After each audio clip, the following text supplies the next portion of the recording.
This is the Atomic Shinobi and today I'm going to narrate first part of What If Kid Naruto was trained by a guardian of the world. If you enjoy this video, please like, share and subscribe to this channel. Now wasting no more time, let's start the story. Naruto leapt down and landed directly at the base of a tree. Ha ha ha, Ebisu will never be able to match my pace. However, he felt a pulse as he was ready to jump off.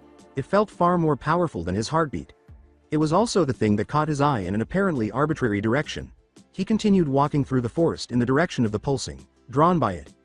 The pulse continued to get stronger as he continued until he reached the side of what seemed to be a bare mountain. However, a cave appeared as he approached it, shimmering into being. Wonder what could be in here.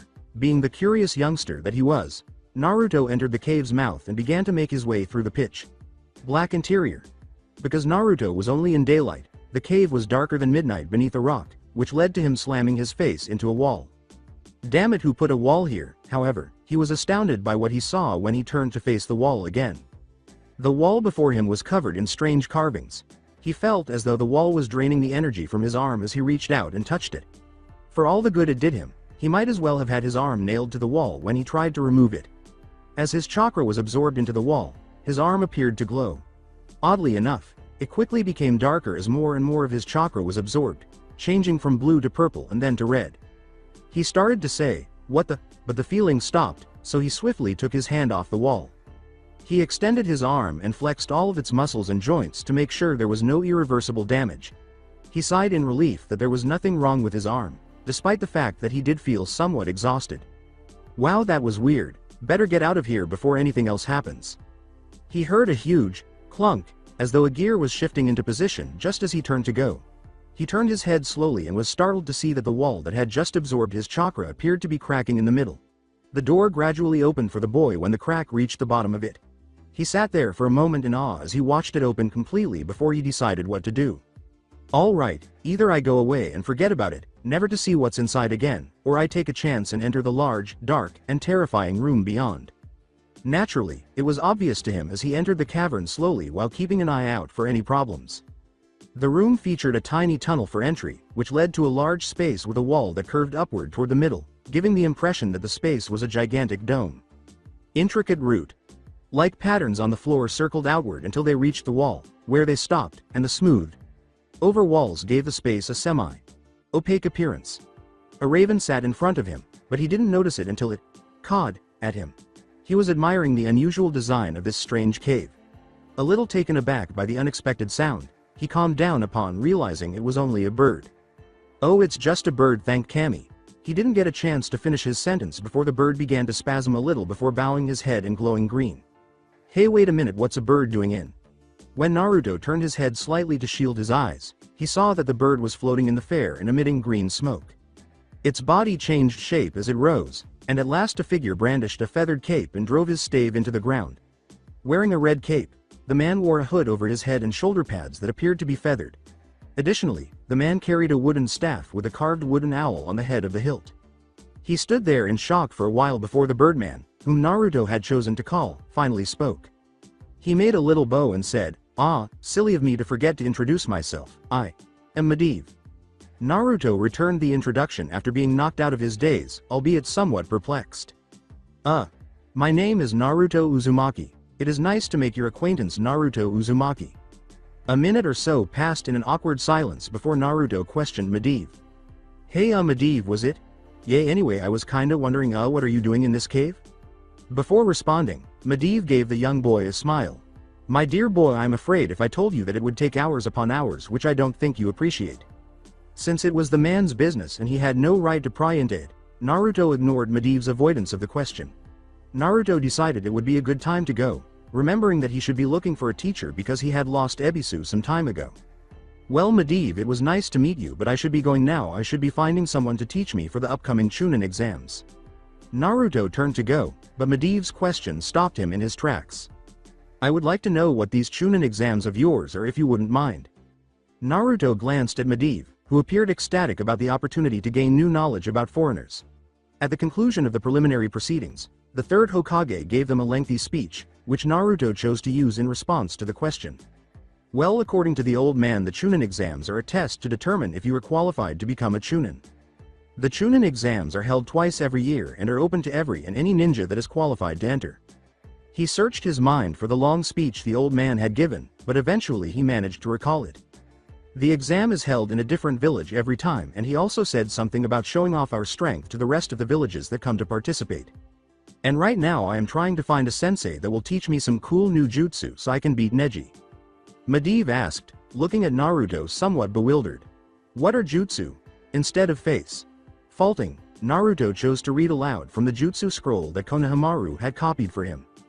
A jutsu is basically a ninja technique that requires chakra and spiritual energy. Chakra is energy that is existent in every cell of the body while you accumulate spiritual energy through training and experience. And after these two are mixed together and a seal is formed, the jutsu is executed.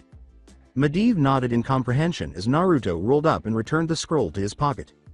I see, and you were trying to learn a new jutsu to beat this Neji in the next round. Naruto gave a nod.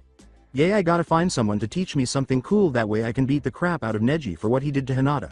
Before you ask, she's a friend of mine, though a little odd, but she's still my friend. Anyway, during the second round he kept demeaning her about how it was fated that she was gonna lose and how a failure will never win in the end.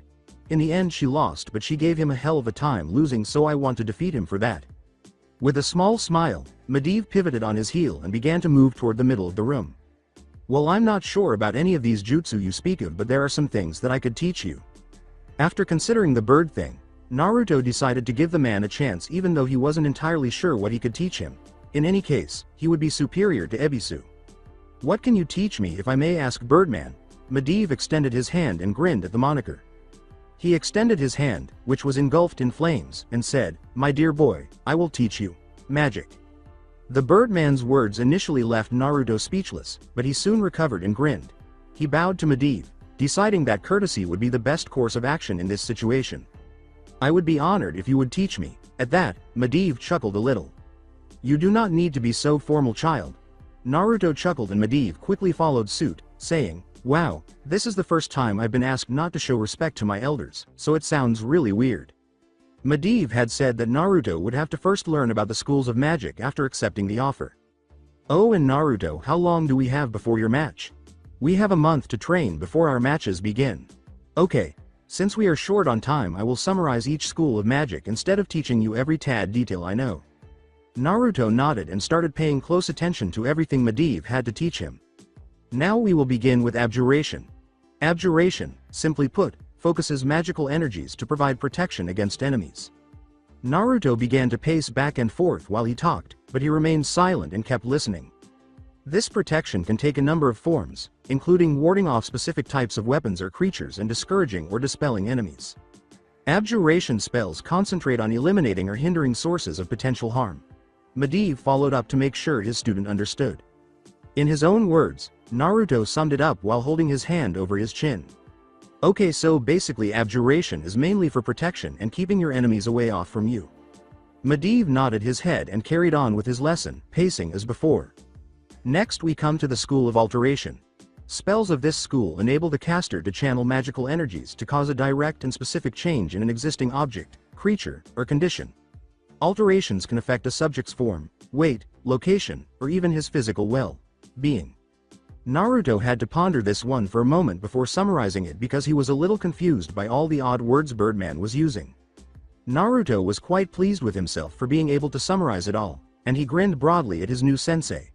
Okay, so it basically alters the body of your enemy or strengthens yours. Medivh grinned a little at his student's excitement and went on. Next we come up to conjuring and summoning. You mean like summoning animals? Because Kakashi-sensei can summon dogs when he needs to. That is indeed an example of summoning. Compelling creatures to come to the caster, as well as allowing the caster to channel forces from other planes. Conjuration, on the other hand, produces various forms of non-living matter such as water or food. Naruto gave that a nod, wasn't too difficult to comprehend. Okay, got it, so next one. Before stopping, Medivh was about to continue. Oh, and Naruto, before I continue any further, I would like to ask that you keep this training between you and me. After a brief period of confusion, Naruto expressed his worry. Why can't I tell people that you trained me? As of right now I am trying to keep my presence here a secret. And if you go around and tell people what I am going to teach you, then people would flock for miles wishing to learn, and that wouldn't keep me secret for long. After giving it some thought, Naruto had to agree, but he still had the impression that the man was keeping something from him. However, he didn't express these worries because he didn't want to alienate the one excellent teacher. Naruto gave him a thumbs up and said, "Okay, you got it, Birdman." After Medivh grinned at the gesture, the lesson went on. After 20 minutes, "Okay, let me go over the schools one more time." As he walked around, Naruto recalled the lesson. Okay, abjuration has to do with protection and keeping your enemies away from you. Alteration causes either negative changes in your opponent's body or positive changes on yours. Conjuring is for producing things such as food, water, or any kind material, while summoning is like Kakashi's dogs. He took a deep breath and went on. Enchanting improves items by giving them a bit of magic, while charming is for influencing people or creatures. Greater divination is for recon and spying. And illusions are basically genjutsu, though through phantasms some illusions can become reality. He concludes his explanation of the final schools of magic after taking another deep breath. Invocation and evocation are almost the same, except for evocation you use natural magics, while in invocation you can call on the intervention of gods. Necromancy, which isn't too difficult, has to do with raising the dead. And lastly, there is elemental magic with many different subclasses that are numerous to mention, but some basic ones are fire, earth, air, and water. Though there are many other elements in the class. Naruto grinned broadly as he completed that task. "I am fantastic." Smirking, Naruto glanced up at Medivh before considering the possibility that Medivh was merely playing a practical joke on him. Naruto gave the Birdman a slight narrowing of the eyes. Given that Medivh had only recently met Naruto, it did seem a little strange that he would suddenly become interested in his training. He wasn't even certain that this was all true. Naruto sighed before asking Medivh a question. "Hey Birdman, I'm sorry, but I am having a hard time wrapping my brain around this. Is there any way that you could show me some proof that some of this actually is real?" Medivh gave the boy a seemingly perceptive glance. "I figured you would have a hard time believing this, so I believe a demonstration is in order." Medivh spoke after Naruto walked 10 feet or so to the center of the room. "Okay Naruto, is there any projectile weapon on your person at this moment?" After searching his pocket for a kunai, Naruto produced it, revealing Medivh. "That will do nicely. Now I would like you to throw it at me as if I were an enemy." Although Naruto was a little concerned that the man had lost his mind, Medivh's expression was genuine. Naruto sighed and then swung back, holding the kunai. "You sure about this Birdman? I mean, I could possibly hurt you." Medivh waved the boy away after laughing at that. Now dear boy, I doubt that very much so with your current abilities." Furious that the man had disparaged his ninja skills, Naruto hurled the kunai at Medivh's head with all of his strength.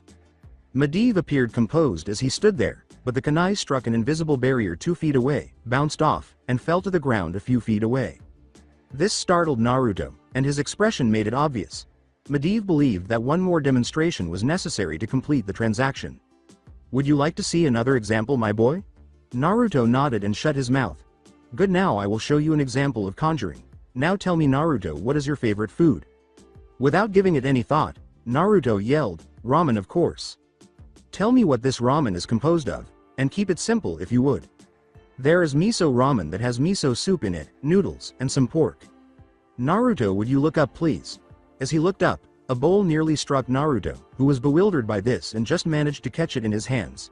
He found the ramen he had described when he looked inside.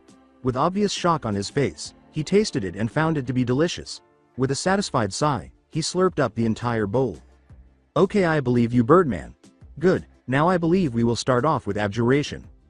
Nodding, he wanted to learn how the man made the ramen, so he didn't contradict him even though he wanted to learn something with a little more firepower. "Now we will be learning the basic barrier for now, and later when you have learned more you can add in elemental energy, getting various different effects." Well, if he could make the barrier flaming, that sounded intriguing.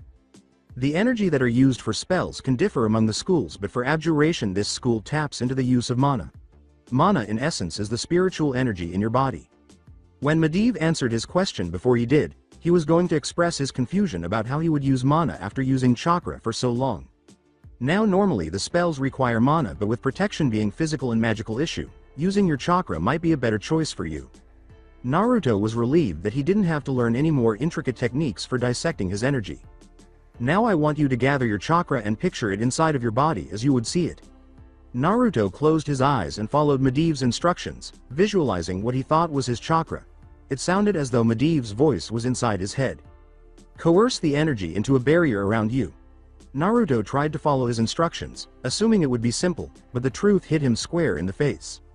One of the hardest things he had done so far was to try to keep the chakra contained within a barrier that encircled him.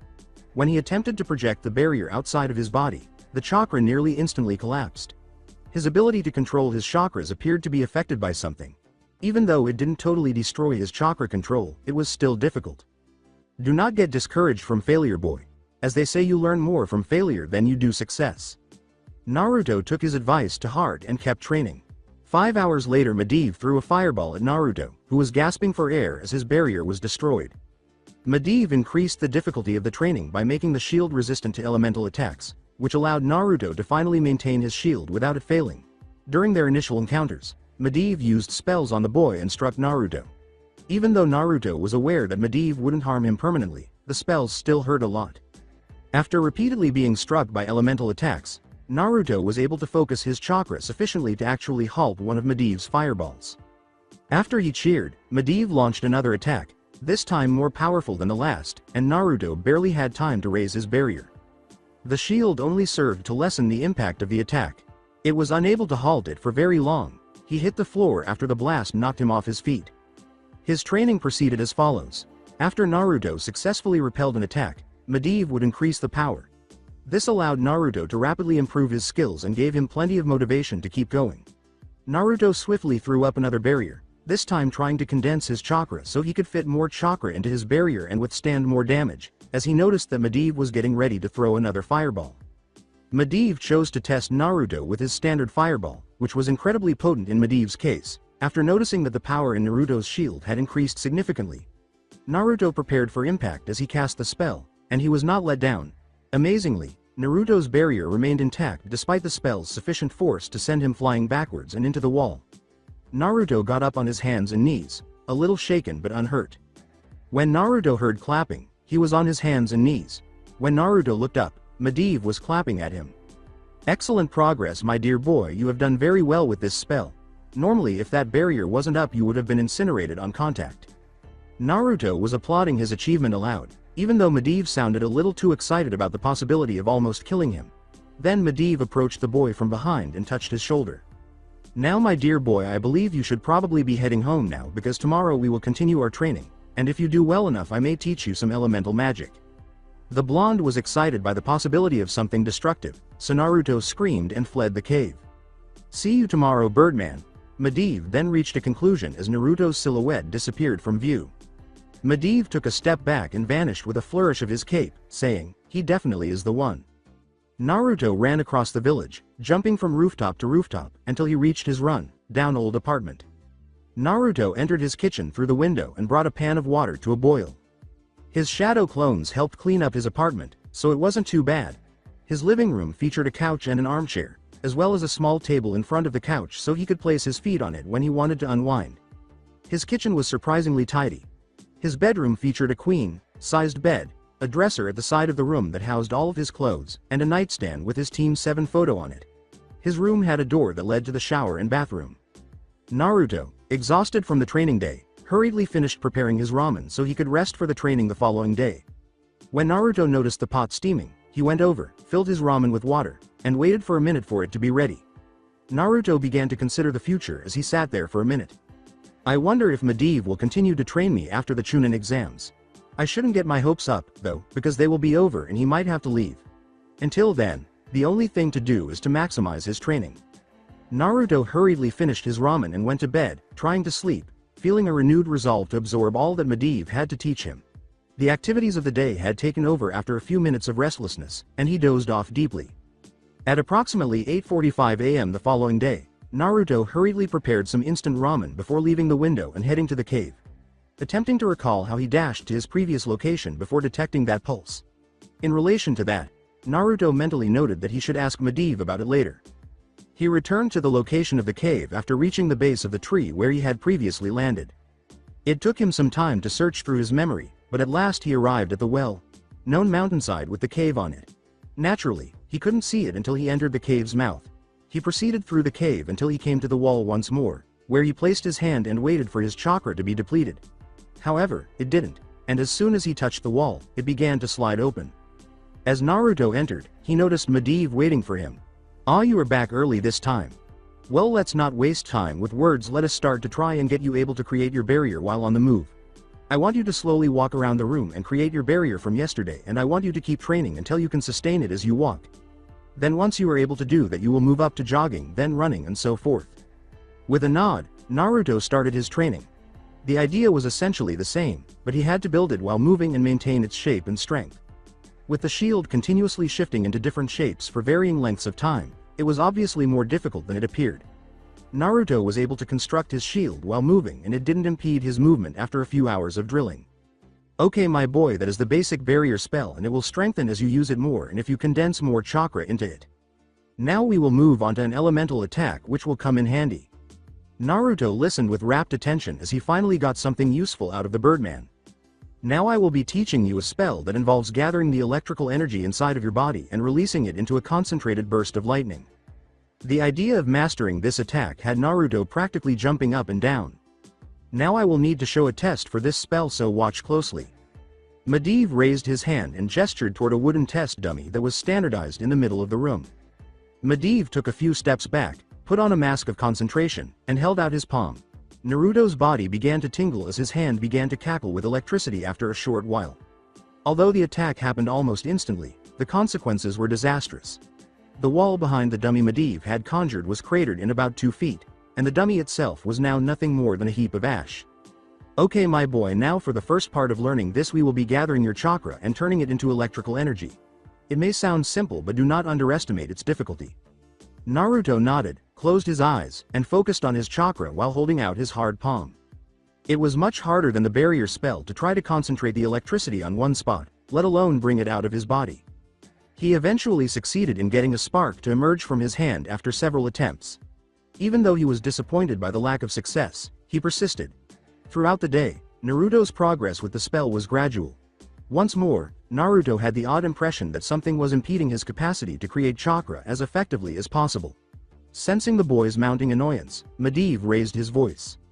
Unlike the barrier spell in which you are projecting your chakra outside of your body, this spell requires that you separate the spiritual and physical energy within your body. Why didn't you tell me this earlier? My boy, I will not always be there to teach you, so you may be on your own sometimes. I wanted you to learn and figure it out yourself. Naruto closed his eyes and focused on his chakra, nodding at his logic but still feeling a little angry. All right, let's see if I can distinguish between physical and spiritual. When he eventually arrived at what he believed to be his chakra pool, he felt as usual, but it wasn't what he needed to feel. His chakra simply moved around a little when he tried to separate it, like the ripples in a pool.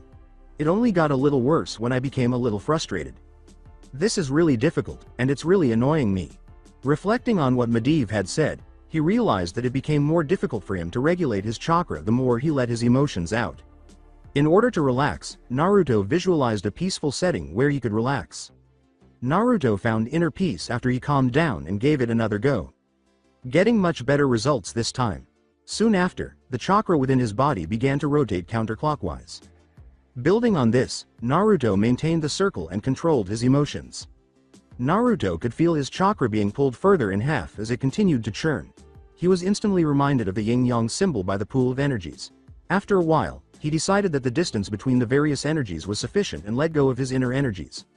Naruto felt as if he were being shocked in an electric chair as the two forces collided instantly. As the electricity he produced flowed through his body, Naruto soon passed out. Medivh was impressed as he observed the boy's efforts to separate his energies. The young child had found inner peace and calmed his emotions after concluding that they played a significant role in his ability to cast spells. The child's ability to generate enough electricity to render himself unconscious was pretty amazing. The boy's quantity of chakra compensated for his lack of control. Medivh reasoned that Naruto would be a formidable foe for anybody once he was able to master his chakra. As he approached the boy, he saw that his clothing was completely ruined by the electricity charge, with holes all over it. Medivh saw what looked like a seal on the boy's stomach just as he was ready to move him. Hello, what have we here? He notices what looks to be a rune on the boy's stomach when he lifts up his shirt. This rune appeared to be intended for sealing a powerful creature.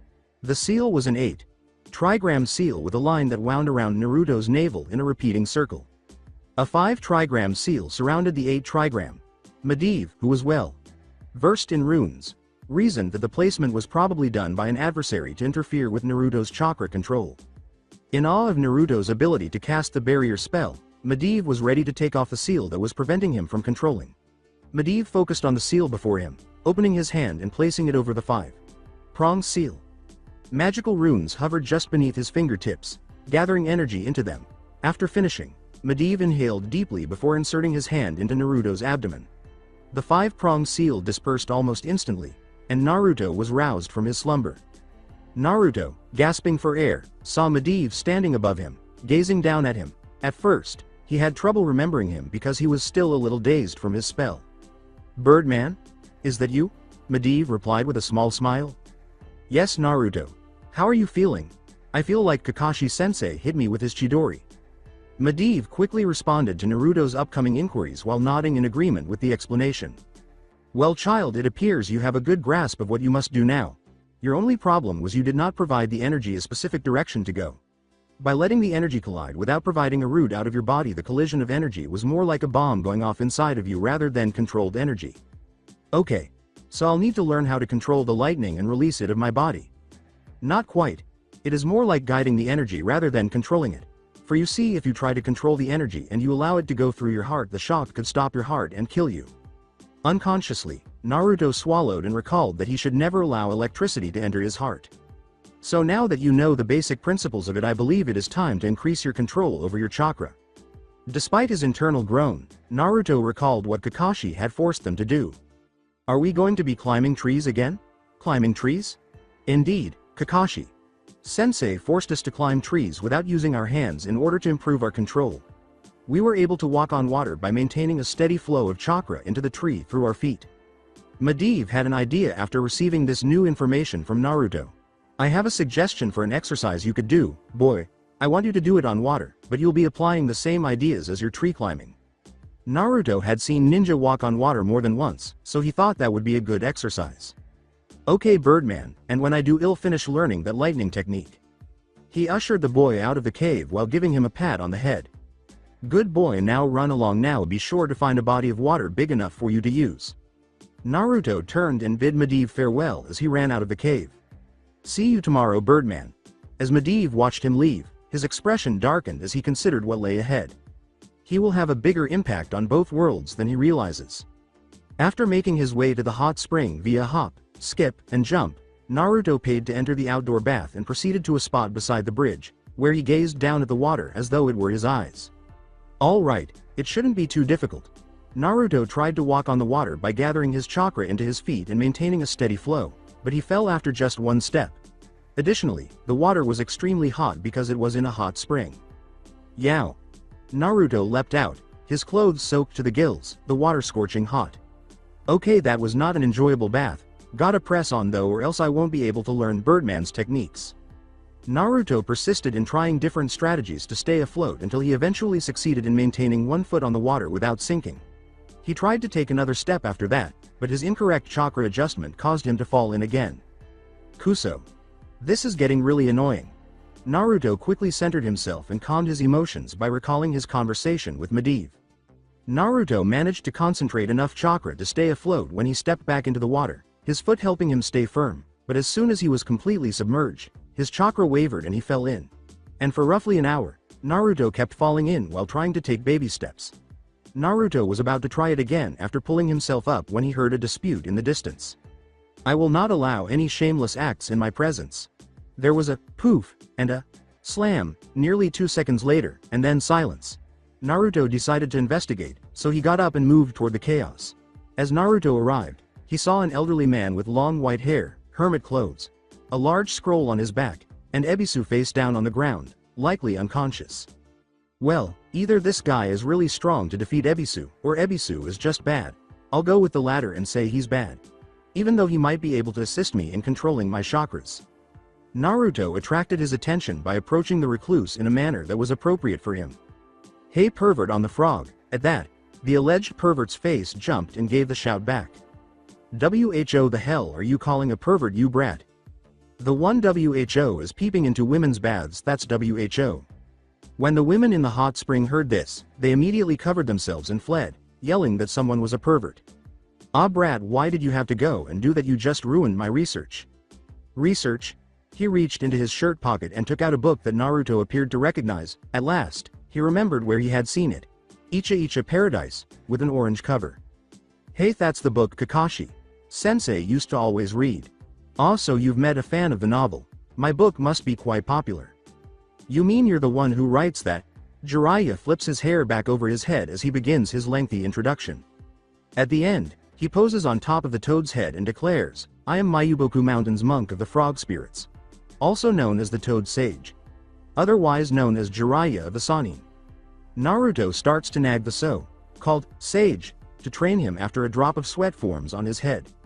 Okay, so you're the Toad Sage now, will you help me train or not? He then gives Naruto his response while casting him a critical glance. And what would I get in return for this? Naruto sighed inwardly as he considered it for a minute before he had an idea. He puts it into action while laughing at its genius. He calls out while making one of his favorite hand signs. Sexy Jutsu. One of Naruto's original jutsu for dealing with perverts appears in a puff of smoke. As he liked to call himself, Naruto stood there nude, displaying his key features while covering them with tiny puffs of cloud. It would be difficult for any pervert to remain silent at this point, especially since his hair is pulled back into two ponytails. Naruto simply bared himself to the Sannin's eerie gaze, receiving the response he had anticipated. With his eyes wide, Jiraiya marveled at every feature of the girl before him, from her attractive legs to her cleavage. Displaying two winner signs and saying, all right, you have got a deal. Once more, Naruto broke out in perspiration, but as long as the pervert agreed to train him, he didn't give a damn. Although there is one condition to this agreement, he asked, mimicking the way his voice had made many men before him swoon. Why Jiraiya? Sama, whatever could that condition be? Jiraiya responded by turning around, giggling like a schoolgirl, and pressing his fingers together. Puffing out of his form in rage, Naruto glared at the elderly man and said, you have to stay like that when you are around me. I knew it. You are a pervert. I am not just any old pervert, I'm a super pervert. Naruto sighed at his future instructor, gave Jiraiya a blank stare, and simply repeated his query. With a defeated sigh, the Sannin finally conceded his position. So are you gonna train me or not? Grinning from ear to ear, Naruto exclaimed, fine kid, I'll oversee your training and help you as I can. When the pervert called out, he continued his training. Naruto nodded his head and followed the sage out of the hot springs and into the woods, saying, but we are gonna move to a better location for your training. They continued walking through the forest until they reached a river, and the ground beside it was bedrock. Seated farther away from the river, he said, okay, brat, go back to your water walking and I'll point out what I can. As the day went on, Naruto kept falling into the river while he was training, but each time he managed to stay out there longer, he was able to survive longer. Sometimes Jiraiya would point out a flaw, and Naruto would fix it. Naruto started talking to himself as he pulled himself up onto the riverbank of the creek. Well, at least I can control my chakra well enough anyway, no thanks to that snake guy. At the height of his curiosity, Naruto gestured for the boy to go on. Snake guy? Yea, his skin was pale white and his eyes were yellow and he had long black hair. When Orochimaru approached Naruto, he stood above him and peered down at him. He was perplexed by the request but didn't want to defy it, so he started to channel his chakra. Hey kid, I want you to channel your chakra again, but this time hold it and don't step onto the water. After removing his clothing during the training, Naruto was only wearing his underwear. He then noticed the seal appear while keeping an eye on the area where it was kept. Even though it seemed to be in perfect condition. What, then, might Naruto have intended? Hey kid, you sure that the snake guy did something to you? I'm positive the last thing I remember was him shoving fist into my stomach with each of his fingertips glowing blue. Naruto shifted slightly while his seal was being inspected. 5-pronged seal A. Something wrong, are you saying it's not there anymore? You didn't know it wasn't there. Naruto assumed a thinking pose and pondered what might have happened to his seal as a particular man sprang to mind. He thought he was speaking out loud, but he was actually whispering so Jiraiya couldn't hear. Jiraiya, who was listening to Naruto's digressions, became quite interested in the whatif that Naruto was discussing, but she chose not to confront the boy about it. Perhaps whatif got rid of it. Not yet. This man would undoubtedly be a superb seal master if he could remove a 5-pronged seal without leaving any chakra behind for a trace. Okay, well, whatever boy, keep up your training until you can't walk on water without falling, and maybe I'll teach you a cool jutsu. In an attempt to water walk, Naruto doubled his effort because he was excited about the possibility of learning something new. Following a few more hours of trial and error, Naruto shocked Jiraiya by demonstrating his ability to push chakra out of various body parts while still walking on water. Naruto believed that he could pick up new skills more quickly the more he understood about chakra control. Okay kid, since you got the technique down, how about we call it a day and come back tomorrow? But what about that new jutsu that you were going to teach me? The Toad Sage then ran towards the hot spring to continue his research after a day of training teaching, but it didn't really matter to him. It was a hassle just to get the boy to shut up about a new jutsu, and he felt he deserved it after putting up with it. We'll start it tomorrow as soon as you get here, so be here at noon tomorrow. Sigh, stupid pervy. Sage, it isn't even 6 yet. Oh well, might as well go see Bird.man and see if he'll give me any pointers on that lightning. Naruto took the detour to take in the view before leaping into the forest. Although Naruto was aware that the village was his home, he felt most at ease in this forest. Naruto felt as though he was getting closer to nature because of the trees and animals all around him. Naruto had to chuckle when he came across a fox chasing a rabbit through the underbrush.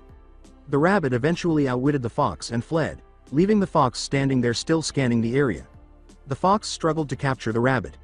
When Naruto finally reached the cave and went through the door, he saw Medivh standing there once more, seemingly anticipating his arrival. Naruto stepped forward and stood a few feet away from Medivh, saying, "Well, Naruto, it's good to see you again. Did anything interesting happen today?" Medivh grinned at his apprentice and gave Naruto a loving head rub. "Well, I got someone to teach me a bit about chakra control, but he's a perverted sage, so he won't top you." Naruto shrugged when asked, "So Naruto, what are you here for today? Shouldn't you be training with your sensei?" "Well, he says he won't teach me anything new until tomorrow now that I mastered the water walking exercise." Naruto gave him one of his trademark smiles and asked, "You are able to do it already, are you now?" "Yay, and now he says he'll teach me a new jutsu tomorrow at noon. So until then I was wondering if we could work on controlling the lightning a bit more." Medivh gave a nod. Medivh started dragging his front and middle fingers along a path on his arm. "I want you to gather your energy like you did last time, but instead of releasing it like an explosion," he said. Nervously, Naruto laughed and started his training. "I want you to guide it along the pathways in your arms and out of your body. And remember not to let it pass through your heart. You're lucky that it didn't kill you last time." In order to avoid killing himself in the event that his attack failed, Naruto used the least amount of energy this time. He tried to direct it out of his body this time, separating his body energies as he had done the last time he released it. He could feel it running up his arm, so it appeared to work for a moment, but as soon as it reached his shoulder, he felt it seize up. Naruto began to gradually restore sensation to his arm by rubbing his shoulder until he was able to feel it again. You must make sure you don't let the energy enter your muscles either, or it will cause them to seize up. "Okay Bird.man, gotta keep it out of my muscles, understood." Naruto continued exercising for the next 4 hours until he was able to get a small justification for a bolt to come out of his arm, which gave him a tangible outcome. At this point, Naruto reasoned that since he could now truly direct the energies out of his body, all he needed to focus on was increasing their potency and destructive power. Naruto then began to dash out of the cave and head home, saying, "Okay Bird.man, since it's getting late, I'm going to go home and hit the hay. I'll be by early so that we can continue this."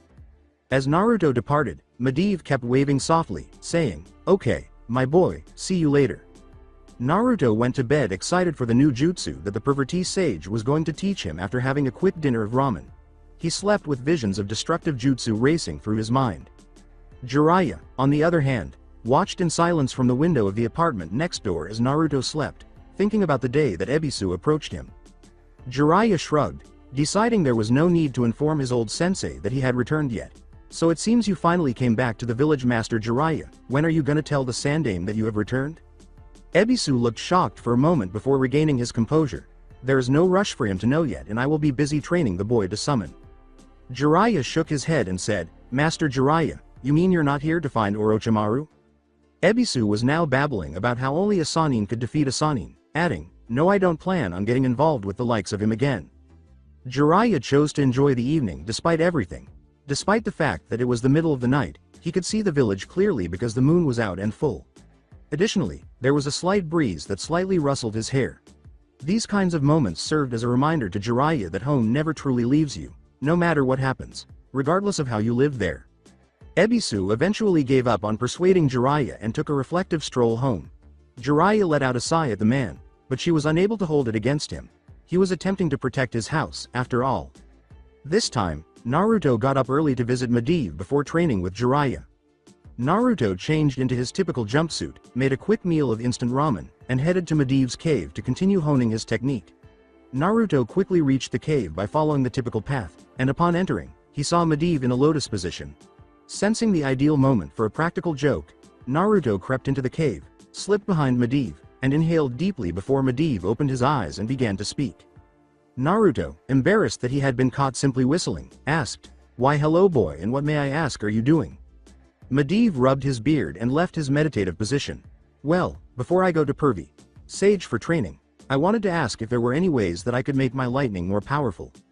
It hurt Naruto's head to hear all of that in one sentence, but he eventually understood it. "Well, one way I can see to do it is to increase control over your chakra. The more control you have over your chakra, the better in tune with it you will be, and there it will be easier to separate your energies, thereby making your spell cast faster and more powerful." "So better control equals a more powerful lightning bolt?" Medivh smiled. "Well, you have any ideas for an exercise?" Medivh asked, sighing as she met Naruto's gaze. Naruto appeared somewhat dejected when he said, "My boy, I think it is time that you go out and learn on your own." Naruto reluctantly agreed and jogged out of the cave, saying, "If I keep just spoon-feeding you it will not help you much at all, so you must learn to locate and learn for yourself." "Hee well boy, let's see what you come up with, child." In the meantime, Naruto. Okay, hey maybe Kakashi.sen. Oh wait, he's training the Temehim. I guess I have no choice but to go the gulp library. Naruto had arrived at the library, which was located a few blocks from Ichiraku's ramen, after hopping from building to building. The librarian greeted Naruto with a smile as he entered the library. Naruto scratched the back of his head and said, "Hello, is there anything I can help you look for while you are here?" Yeah, I'm looking for a book on chakra control, do you know where I can find one?" Naruto nodded politely to the women and proceeded to search the library until he found what he was looking for. "Oh yes, they would be over on that shelf over there, shelf 2 section C." Naruto started going through the books one by one, saying, "Okay, let's see." When he takes the book off the shelf, he sees another book hidden behind it that no one can see, Chakra Control Basics. You and your chakra. Chakra Control for Dummies. Your way with your chakra. I'll go for the first one. When he opened it, the scroll read, Leopard Style. Thinking he might enjoy the taijutsu style, he took it with him. Hello, what have we here?" The librarian waved goodbye to him as he checked out the books, and he graciously gave it back.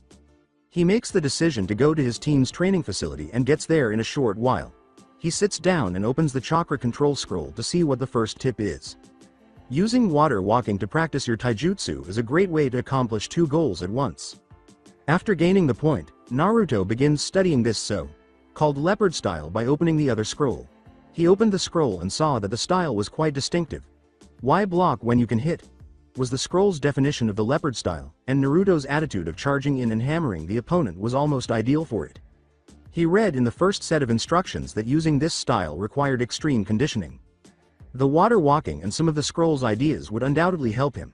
He then slowly transitions into a push-up position after walking to the middle of the lake close to the training area. The Baokui, also known as the leopard fist, was the primary fist attack in the leopard style, according to the scroll. Additionally, he would need to strengthen his hands for the difficult task in order to condition his knuckles sufficiently for the style.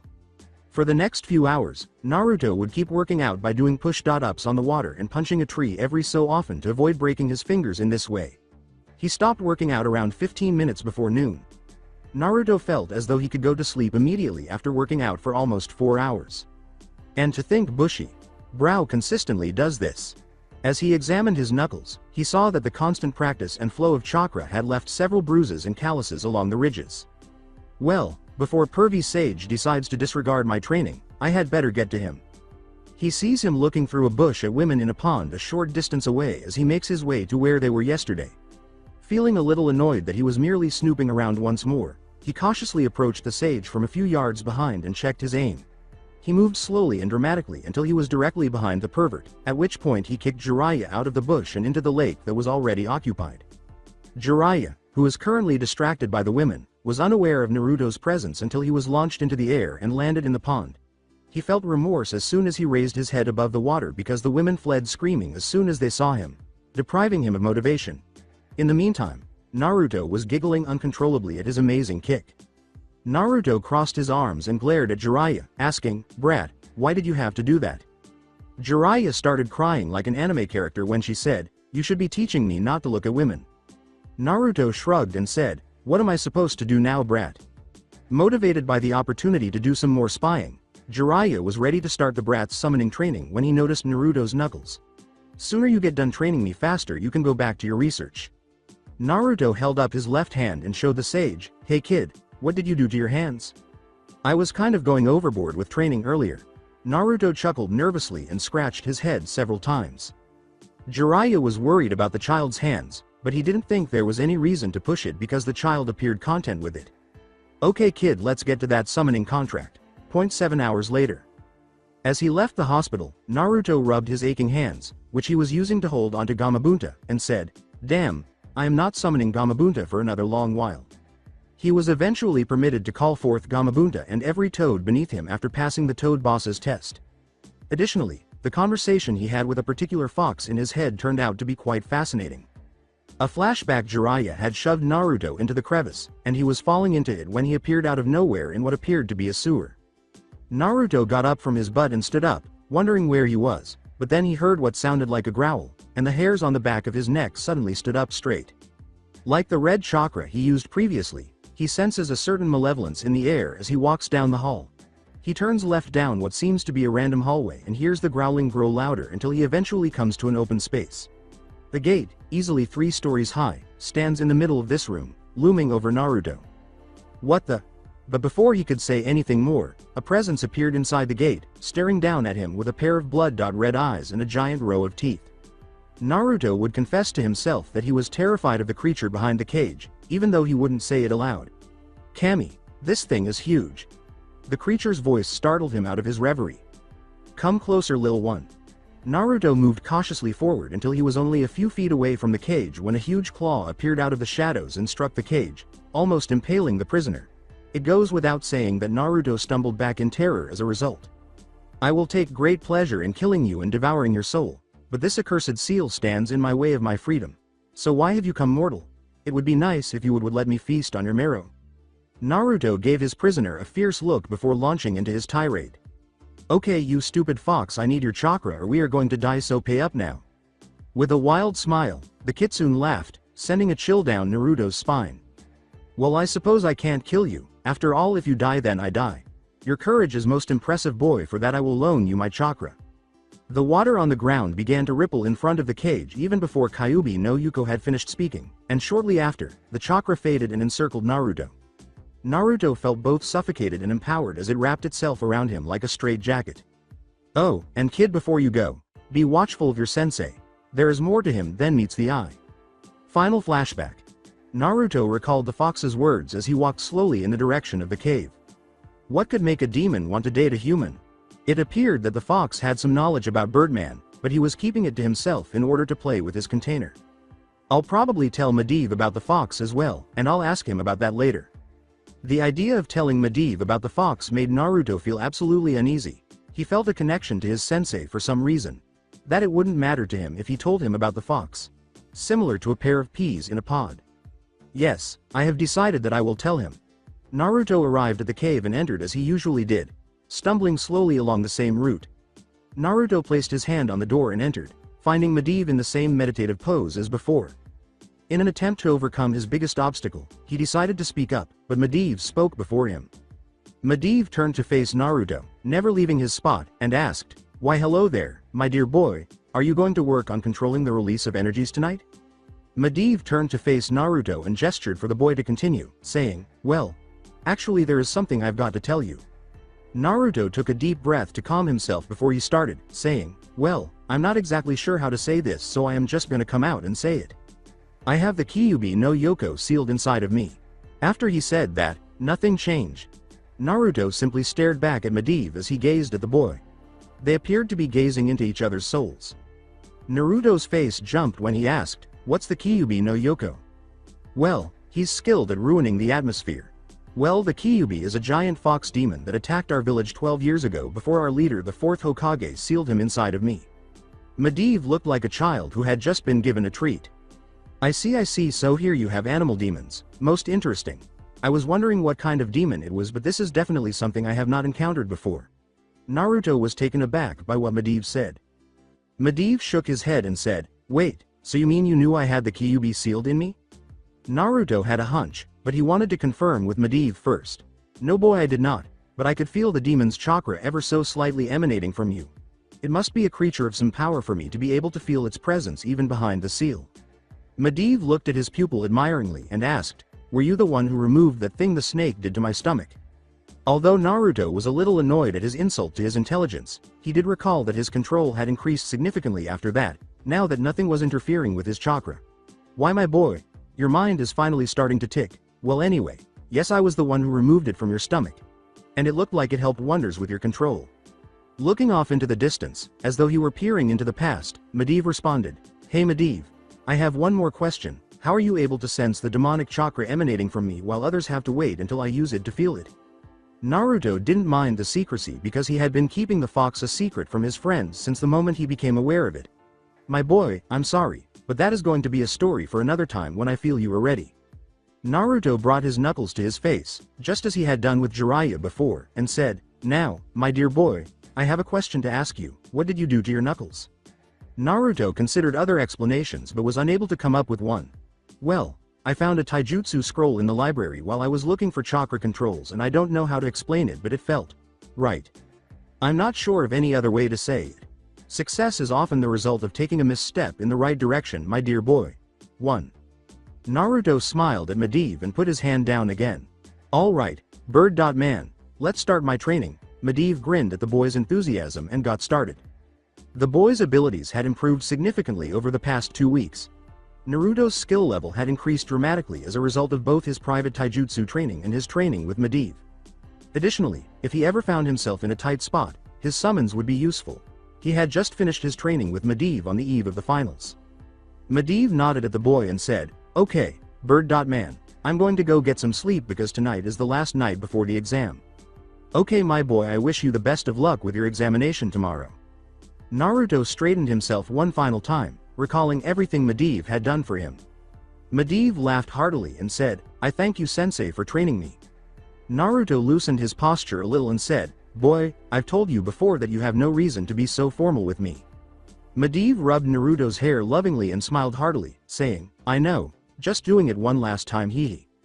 Naruto enthusiastically nodded his head as he bounded out of the cave, saying, "Do well, my boy, and show them what you can do."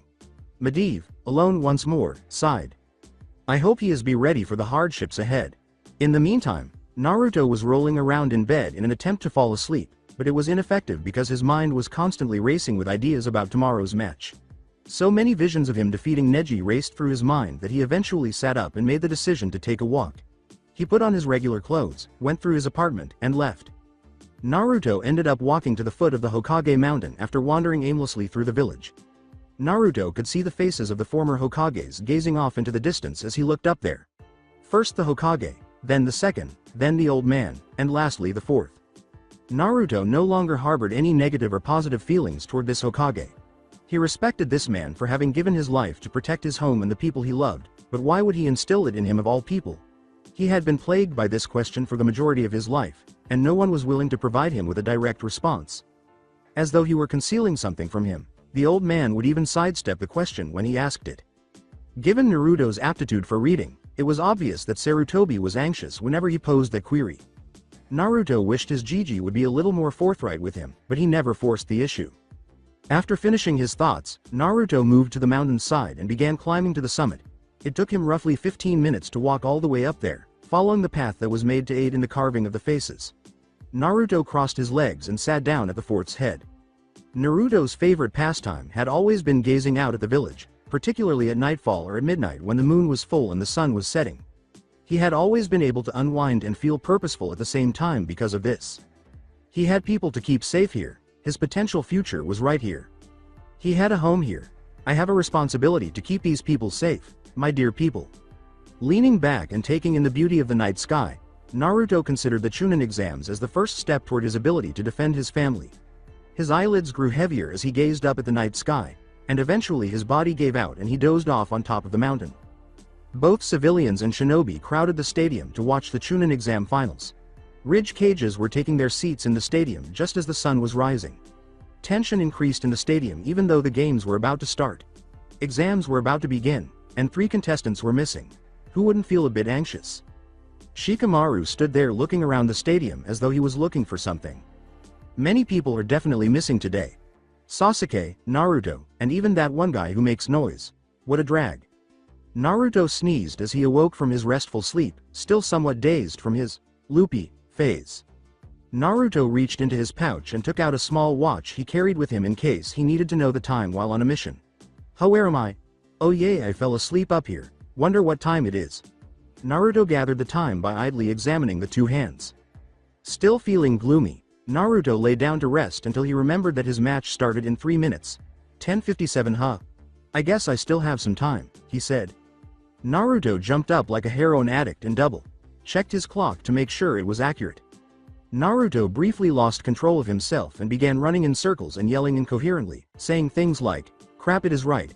How am I gonna get there in 3 minutes? Until he recalled one of Medivh's sayings. Remain calm when things get steep. Given that Naruto was on top of a mountain with only a few minutes to reach his round and 10 minutes to run back down the path, this quote was obviously very literal in his case. As a result, they would definitely disqualify him. Naruto calmed down and focused all of his mental energy on the current issue. Alright, let's see. It would take too long for me to return to the route I took. Naruto swallowed and turned his head to the edge, looking over the village again to see if he could actually see his target. Damn, that seems like my only option except to June. It appeared as though he could actually make the jump, and he could see the stadium as he feared. I'm going to regret this. Naruto took a few deep breaths in an attempt to slow his pounding heart.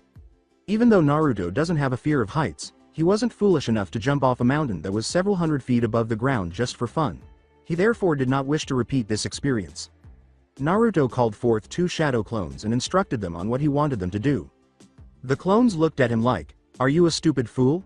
They gave in, and the clones each took a few steps backwards after grabbing him by the arm and slinging it over their respective shoulders. Naruto nodded to the clones and made quick aim checks. Do it. With a sigh, they both started running toward the edge, flexing their muscles in anticipation of their next move. Before the edge finally arrived, Naruto said one final prayer to Kami. The clone bodies used all of their strength to launch Naruto like a javelin, sending him hurtling across the village. As he soared through the air like a bird, Naruto marveled at the sensation of adrenaline running through his system, the rush of air passing through his air, and the weightlessness of it all. Until gravity took over and began pulling him to the ground. Naruto almost lost his temper, but he quickly regained what self-control he still had and got ready to carry out the next step of his plan. However, this next section would put his control to the test. Naruto made his favorite seal, performed his signature jutsu, and counted to 3 while guiding himself through the air as he descended. Shadow Clone Jutsu. A Naruto clone appeared just beneath him with a puff of smoke, and it was utilized as a stepping stone to survival for a brief moment. Naruto lost some of his fall speed when he leapt off the clone's head quickly, and he was nearly at the proper angle for his descent. He could only be used once, though, because the force he used to raise himself again sent the clone hurtling toward the ground at even greater speeds. Thus, until he was roughly 100 feet away from the stadium, Naruto produced clone after clone and stepping stone after stepping stone. He was directly above the stadium after a few dozen clones. He would need some time to complete this task, but ideally his barrier would significantly reduce the damage. Naruto began to fall freely toward the stadium floor after releasing the last clone he had used. Since the proctor had given them 5 minutes to wait until the other competitors were eliminated, a bored genius was keeping time down in that stadium. 4 minutes have passed since then. There's only a minute left. I wonder what became of them. How annoying. As he returned to his cloud, gazing after finishing his inner monologue, he noticed an orange speck falling freely in the direction of the stadium. He narrowed his eyes and watched the speck in the sky as it approached the earth. Is that possible? No, it isn't possible. Then another speck emerged in a puff of smoke in front of the first one. It is. Is it necessary for him to make such a grand entrance? Problematic? Our blonde nit.wit was waiting for his final jump back in the sky. Alright, so either I land here without getting scratched or I land here and break almost every bone in my body. Even though the clones had significantly slowed his descent, he was still falling quickly enough to cause significant harm. Naruto quickly counted to 3 as he saw the ground rise. Alright, 1, 2, 3, Naruto used his final clone as a springboard to land about 15 feet off the ground. He started to rotate backwards as he pushed off the clone because of the momentum of his push.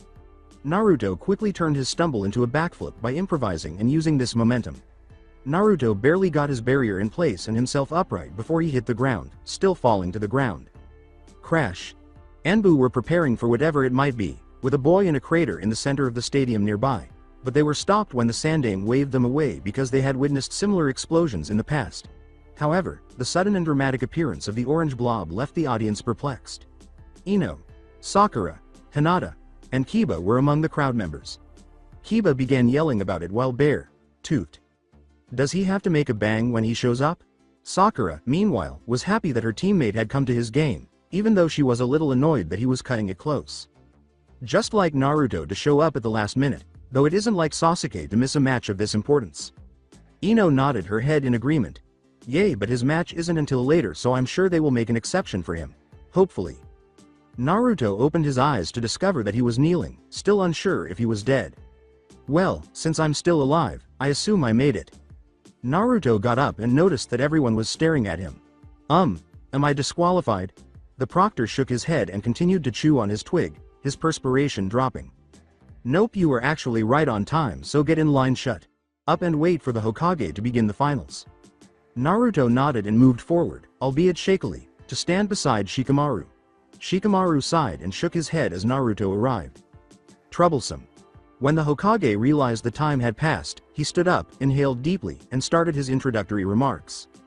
The Hokage cheered their approval and finally sat down, signaling the proctor to start. We have come to our final competition between the final candidates, so we ask that no one leaves until all the matches are complete. Thank you and enjoy the matches. We extend our sincere gratitude to everyone for attending Konoha for this year's Chunin exams. The proctor turned around and spoke to the examinees after giving a slight nod. Right now, there are no rules, and even though the terrain may have changed, the match goes on until one of the candidates is killed or unable to fight. Despite his outward composure, Naruto winced inside. Okay. Now the first match of the Chunin exam finals will be between Naruto Uzumaki and Neji Hyuga. All the other contestants, please make your way to the waiting area. Alright, I'll have to postpone the barrier for the time being because my chakra is a little overextended from all that clone jumping. It was just Naruto and Neji on the ground floor, and they were essentially staring at each other until Neji spoke up. Shikamaru took one last glance back before leaving the arena. As he waited for the match to start, Neji assumed his soft fist stance and said, "You should know that it is your fate that you shall lose to me." When Neji heard this, he narrowed his eyes and spoke in a cool, collected tone, while Naruto laughed softly. What's so funny about your fate, if I may ask? Naruto paused his laughter, tilted his head to the side, and flashed one of his trademark smiles, even though it was more of a smirk than a grin. My sensei has taught me a thing about fate. Neji's eyes narrowed slightly, but he didn't respond. Up in the crowd, the Sandame listened to what Naruto had to say, and anything his sensei said would provide Sarutobi with more hints about who he was. Taking advantage of this, Naruto continued. My sensei says in Iguoti, fate is a misconception, it's only a cover for the fact you don't have control over your own life. Everyone who knew Naruto, including Kiba and the group, was shocked when they heard this, and Neji gritted his teeth and narrowed his eyes even more. Did Naruto just say something clever to a Hyuga? While Neji ground out his next sentence, the others simply nodded their heads in confusion, still trying to understand that Naruto was actually making a clever remark. You just sealed your fate, Uzumaki. He actually waited until just now to start the match because he found the banter between the two amusing. Start. In a fit of rage and frustration, Neji fled his Byakugan active position in an attempt to deliver the final blow. The audience was somewhat taken aback by his abrupt transformation. Who knew Uzumaki could get under his skin so easily? But he's still no match for Neji. As the Hyuga ran toward him, Naruto simply stood there. Neji charged chakra into his right hand's fingers and thrust them with serpentine speed in an attempt to nail the chakra point close to the heart, but he made a mistake because he was too preoccupied with focusing on Naruto's Tenketsu point to notice how his body was responding. Taking a step forward to gain momentum, Naruto then lashed out with his right foot connecting with the Hyuga's chest, sending the Hyuga flying back a couple of feet before he managed to backflip and regain his footing. Naruto's quick left arc parried Neji's blow to his left hip, shocking the majority of the ninja present. Neji was thrown off balance by the parry and had no time to react as Naruto brought his right palm down hard onto Neji's face. With one of his trademark smirks, Naruto resumed his speech. I'm not the same Naruto you knew during the pre-lims Neji, so don't assume I am. After that, Naruto assumed a stance in which he leaned back slightly on his back foot while keeping his right foot forward and both of his fists tucked away into a leopard fist and held out front bent at the elbows, with the right one out farther than the left. It was tense for a few seconds before Naruto leapt off to attack his opponent. He opened with a barrage of kicks aimed at Neji's upper body, but Neji found it difficult to dodge them because of their quick speed and unpredictable nature. He then came up low and attempted a rib shot, which Neji quickly sidestepped. In an attempt at a counterattack, Neji aimed a strike at his neck, but again, Naruto ducked his head and converted it into a sweeping kick. This was after Neji realized that his anger was impairing his judgment, so he calmed down and returned to his stance. Neji made a beeline back to Naruto after backflipping out of range, hoping to catch him as he stood up. When he was within 2 feet of Naruto, he tried to hit him again, this time to the shoulder, but Naruto smirked and turned his body clockwise, missing the blow. In addition, Naruto swiftly locked Neji's elbow by interlocking it with his arm and leaning it in his direction. The lock caught Neji off guard once more, and he had only a few seconds before Naruto brought his arm down on his shoulder. Thinking fast, Neji performed another backflip, causing Naruto's blow to miss and allowing Neji to hit the tenketsu point in his shoulder. Because of the nature of the gentle fist style, the blow made his arm useless for channeling chakra and also made it limp and unresponsive. Do you understand now? With no way to move your left arm, there is no way you can use your taijutsu. Panting, Naruto simply grinned once more before returning to the stance, this time with just one fist raised. I don't care if you take both of them out, a shinobi's body, no matter how battered, is still his first and foremost weapon. Neji hurried to confront Naruto, this time on the offensive, so that he wouldn't have another chance to attack. Naruto struggled to block and dodge Neji's blows with one arm down, and soon he was beginning to take hits. Even though he wasn't wearing his tenketsu, it still hurt a lot. Naruto was caught off guard when the Hyuga suddenly materialized in front of him, unleashing a barrage of blows that were nearly a blur. With adrenaline pumping through his body, Naruto's only working arm appeared to be trying to make up for the loss of his left arm by parrying, blocking, dodging, and sidestepping the onslaught until at last a blow appeared as though it would pierce. Naruto was not yet out of the fight, though. Smirking at having finally gotten past Naruto's defense, he was unprepared for his fingers to encounter resistance. A barrier of what he assumed was chakra covered Naruto's body before he made contact with it. Fortunately, he had trained his hands to withstand this type of force, so he was fortunate not to break his fingers. Neji pulled back, realizing through an examination of his Byakugan that, although it appeared to absorb a lot of damage, it also consumed a lot of chakra. Neji leaned back and leapt a few feet away as Naruto, seeing an opportunity to capitalize on the Hyuga's distraction, struck out with a leopard fist to the face. You're in range. Then, as he was about to attack, Neji positioned himself. 8 trigrams 2 palms, Naruto used his remaining adrenaline to parry the first 2. Running out of gas, 4 palms, couldn't avoid them. 8 palms, because Naruto had very little energy left to defend himself after being hit. 16 palms. As he closed off more points, the pounding became more intense. 32 palms. Naruto was now familiar with the sensation of a pincushion. 64 palms was enough force to send him hurtling back. When the proctor noticed movement from Naruto, he moved forward to end the match, and the stadium fell silent as Naruto lay there. I'm still not done. Naruto was holding his left arm and gasping for air as he struggled to his feet. Naturally stunned, Neji tried to finish it again, but this time the impact sent Naruto back, and Neji began to complain about how awful his life had been. You don't understand what it's like to have a distinctive brand that will never fade. Naruto got back up slowly, glared at Neji, and muttered to himself. Hey Neji, you don't know anything. I will defeat you, Neji. Naruto shifted slightly, finding a more comfortable position. Easier said than done, I can't do anything unless. With a grudging realization that he would need to use some of the fox's chakra for this, he thought of his tenant. He closed his eyes and tried to draw on the fox's chakra, hoping to clear out his chakra points before completing it with a final attack. Don't you realize, fool, that I have closed off your tenketsu points, so it's useless to even try to channel chakra? Not to be put off in the least, Naruto's expression remained composed and he went about his work. Neji tried to verbally insult him once more and grinned. Why engage in a futile struggle to avoid your destiny? Naruto opened his eyes slowly after finally succeeding. Because fate is for those too weak to determine their own destiny. Almost everyone in the stadium, including the cages, was taken aback when Naruto's body began to feel the effects of the demonic chakra coursing through his system. Tenketsu after tenketsu opened to him, and he felt better than ever. This chakra was causing Neji anxiety because it appeared to be acting independently. What on earth is this chakra? It can't be. The chakra created an ethereal fox head inside his body as he kept staring at it with his Byakugan, as if it sensed that Neji was watching. He only had to sense the chakra's malevolence to visualize the fox roaring at him and exposing its teeth. However, it appeared to end too quickly because it vanished into nothingness as quickly as it appeared.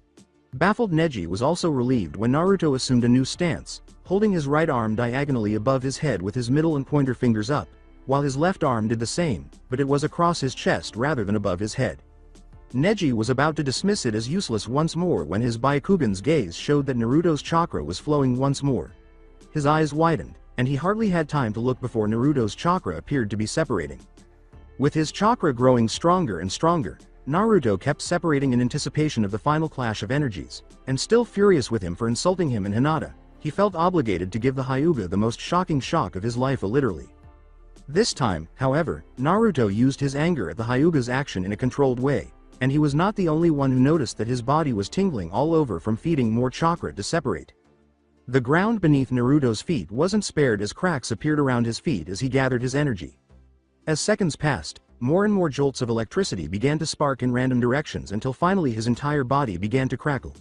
The majority of the stadium's patrons were stunned, while some were alarmed by the display of power, and it kept growing. Naruto spoke to Neji in an emotionless voice so as not to distract him. "Prepare yourself, fool." Naruto bent his hand at the elbow after slowly lowering it in an arc behind his back. Neji's eyes widened as he saw Naruto's energy fluctuate, and then his fighting instincts took over and he began to try a defense. Swivel. He assumed he would be safe by using his family's method, which involved spinning while simultaneously applying chakra to all of his chakra points to create the dome, but boy was he mistaken. Naruto took a dramatic step to the right, thrust his arm forward with his fingers still outstretched, and unleashed his attack almost instantly as electricity sped across the ground, creating a trench as it went and colliding with Neji's shield. A phrase like, "What the $? That was insufficient to express his astonishment. Unexpectedly, he was struck by Neji, who was still spinning, and was flung across the stadium and into the wall.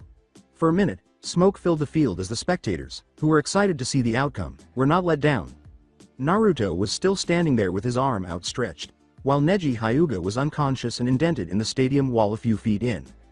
The proctor had to recover for a few seconds before clearing his throat. "Winner is Naruto Uzumaki." As he spoke, the crowd began to awaken and applaud, which surprised Naruto, who was looking around the stadium. He had never been praised by an audience before, and it felt great to him. Eventually, he just went along with it and began waving to everyone while wearing a huge smile. Naruto had gone up to watch the remaining matches, while the paramedics had finally arrived at the field, pulled Neji from the wall, and taken him to the infirmary. A certain Sarutobi was up in the cage box when he saw his little blonde friend ascend to the candidate box. Shocked by Naruto's sudden surge in power, Sarutobi became very interested in Naruto's sensei. As the proctor announced the next match, Sarutobi saw a man on the far wall. He blinked once to clear his vision, but it was only a raven. Fearing that he might be aging, he turned back to the matches. The final matches were watched with mute interest by Naruto, who was a little annoyed that Sasuke's round was skipped, but he was still paying close attention to the other competitors' fights, even though this was stretching it because the only matches he saw were Shikamaru and Temari, which was an interesting match in and of itself. Naruto had been a little taken aback by the seemingly indolent ninja's ability to use his brain power to defeat his opponent, even though technically his surrender still resulted his defeat. Naruto was in a bad mood and was about to go on a tirade about favoritism when he noticed that the leaves were falling at an uneven pace. Suddenly, Sasuke and Kakashi appeared in the middle of the field, with Kakashi grinning his trademark eye smirk. "Sorry we're late." "You're late, Teme." Sasuke smiled, but it appeared more like he was exposing his teeth. "I assume you prevailed in your match? Take a look at the field and guess." He turned his head and shrugged his shoulders, surveying the devastation. Not too bad, Dobi. However, Kakashi was somewhat taken aback by his pupil's capacity for such devastation and would have to wait to see what he discovered. "Go ahead and get the game started." In front of Kakashi, the proctor took a step. "Now if you would kindly leave the stadium floor and go to the stands, we can get this match started." "Is Sasuke still eligible?" Kakashi appeared a little uneasy about the prospect. "No, he got his match put on hold and you arrived just on time." Naruto muttered to himself, favoritism is more like it. After that, Kakashi called Gaara down and, poofed, his way out of the ground floor and into the stands next to Sakura, Ino, and Shoji. Gaara, come down so we can start this match. Gaara took his time and went the long way to the arena, arriving at the entrance a minute or so later with a somewhat crazed expression on his face. He then walked out onto the field, stopping when he was about 20 feet from Sasuke. The proctor repositioned the twig he was chewing on and spoke louder, both fighters ready and eager to go. Sasuke vs Gaara start, time. Skipping even though he still missed his Gigi, Naruto knew that he would need to be strong and not allow it to get in the way of his training to become the strongest ninja. He was moving slowly down the street while wearing his funeral attire, which was essentially an all-black ninja outfit. He and his team had been granted a week off because of their role in defending the village. I might as well go see what Birdman is going to do now, since we're talking about training. Naruto was just about to enter the forest, moving at a more leisurely pace, when he felt something. He turned around, expecting to see something, but there was nobody nearby. He shrugged his shoulders and continued on his way. Kakashi, meanwhile, emerged from the shadows around a building's corner and peered at his pupil. All right, Naruto, let's see where you're heading. Since losing a loved one usually leaves scars, Kakashi had initially only wanted to see how the boy was doing and make sure he was okay.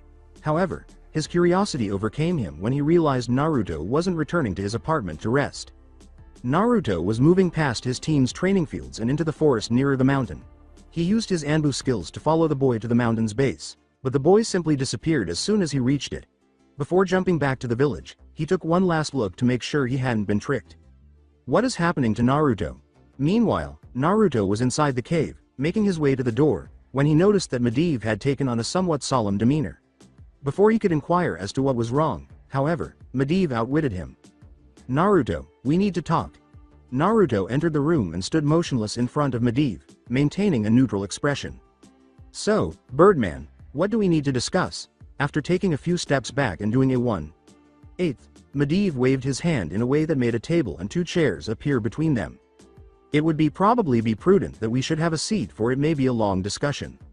Unsurprised by Medivh's seemingly unexpected ability to conjure furniture, Naruto approached the closest seat and took a seat, with Medivh joining him a moment later across the table. Naruto sighed and then laughed a little, saying, "My old bones are getting too tired for this kind of strenuous activity, he. You're not that old yet, Birdman. Oh, Naruto, tell me how old you believe me to be." Naruto appeared somewhat perplexed by the seemingly fit man who was a little older than someone in his mid-20s, but Naruto had already learned the hard way that appearances could be deceiving, so he gave it some more thought before responding. "Well, by your well-trimmed beard and all, I would guess you were 30-something. At Naruto's guess, Medivh shook his head and laughed ruefully. "I may look that young to you, but I am technically 72 years old." With his eyes bulging, Naruto searched the sentence for any indication of deception, but he was unable to find any, so he just sat there thinking, how crazy is this? A man who appeared to be in his 30s suddenly turned out to be 72 years old, but there was something odd about Medivh's delivery of the sentence that caught his attention. "What does technically mean to you?" Leaning on his hand, which was now resting on the table. "Also, you caught that. Very perceptive of you, Naruto. As you know, I am no ordinary man." He nodded, having figured that out earlier in their training, given that Medivh could do things that Naruto believed no one else could. "Well, to be technical, I am a wizard." "What is a wizard?" Naruto thought he would sigh in frustration, but instead he gave the boy a soft smile. Tilting his head sideways as though perplexed, Naruto said, "A wizard, my boy, is an individual that uses their knowledge of otherworldly forces to harness the energies to the caster's will. Forces from another world. You can't possibly think that the only energy in the universe is chakra. Do you recall that I warned you that mastering the use of mana would take too long?" Recalling his conversation with Medivh prior to learning how to create his barrier, Naruto shook his head. "I take it that a chakra is a blend of spiritual and physical energy?" Naruto nodded so much that his neck began to hurt. "Well, mana in simple terms is the spiritual part of this energy put to use in using the spells where I am from." "So, chakra has never been used where you're from?" Medivh gave a back dot and fourth shake of his head.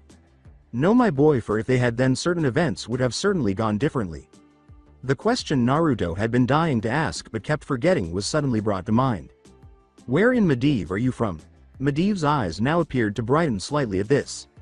He put his hands together in front of his face and leaned forward onto them, saying, "Now that is the question I have been waiting for." Naruto leaned forward a little too, sensing that Medivh was finally moving on to the topic of their conversation.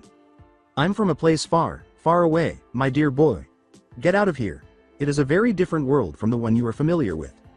After hearing that final sentence, Naruto's mind stopped working, and he sat there for a few more seconds, staring at Medivh, before he finally spoke. Did you just tell me that you were from another world, Birdman? Medivh grinned more broadly than he had ever seen before. Yes, I did, my dear boy.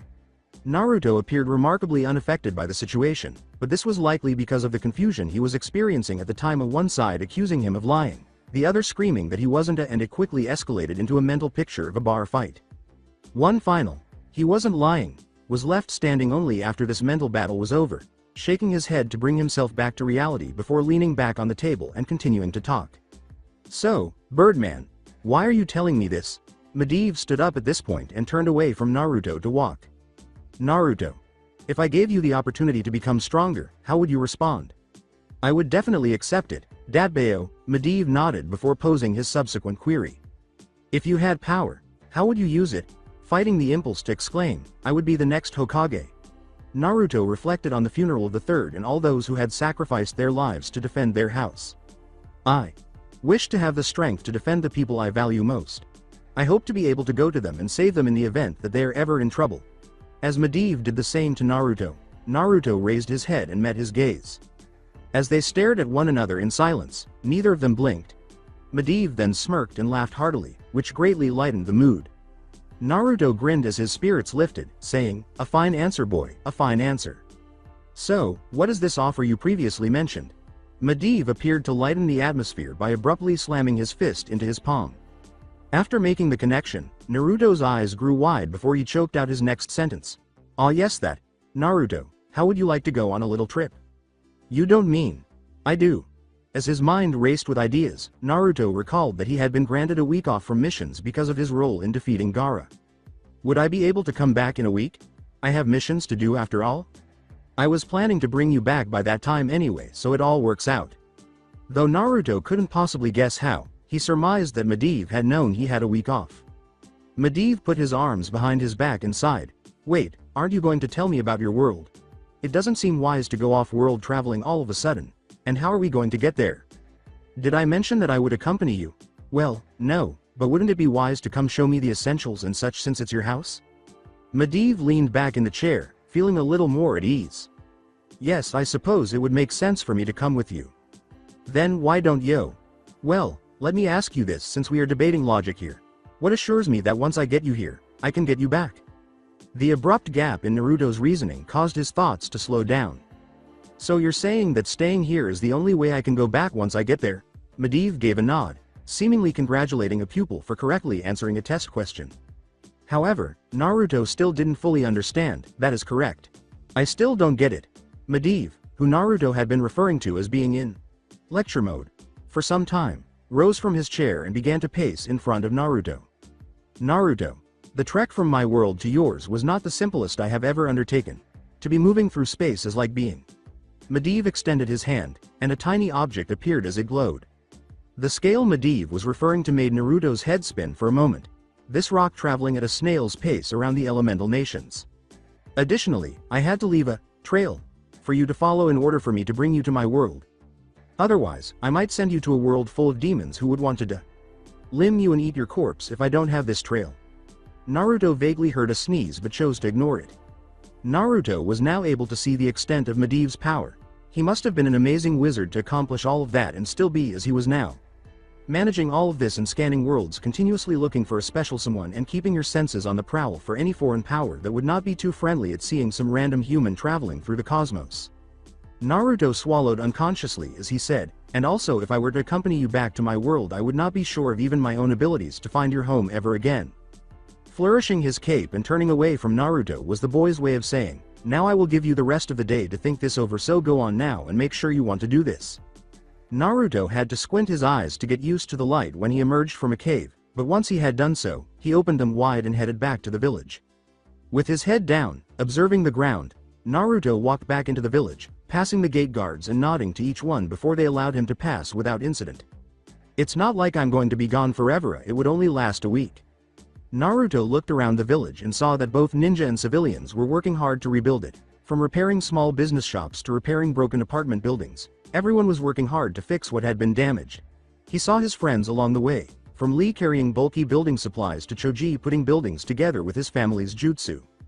To be able to protect those that are important to me? Occasionally touring the village to assist with the reconstruction, Naruto reviewed his options each time he was there. Naruto's journey led him to Ichiraku Ramen, where he entered and took a seat on the stool. They had a special stool for him because he had visited so frequently. Ayame approached Naruto from behind as he was sitting down. "Well, if it isn't our best customer, what would you like today, Naruto?" "Hey Ayame. Chan, just get me a bowl of miso ramen."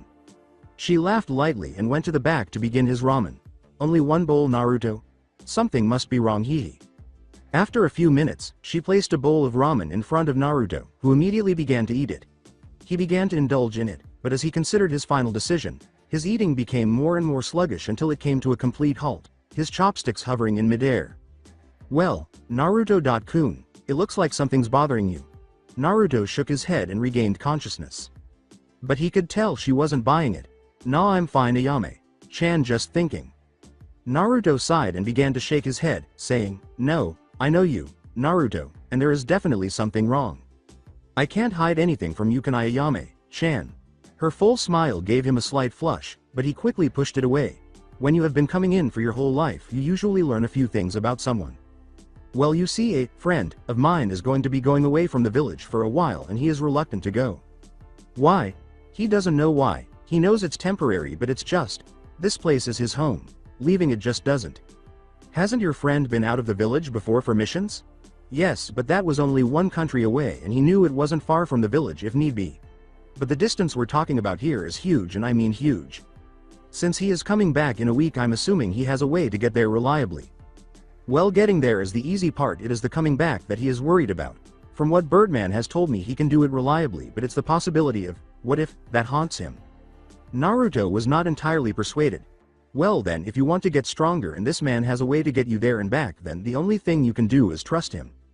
Look, has he let you down yet?" "No, he has been truthful about everything he said, and I even got stronger because of him."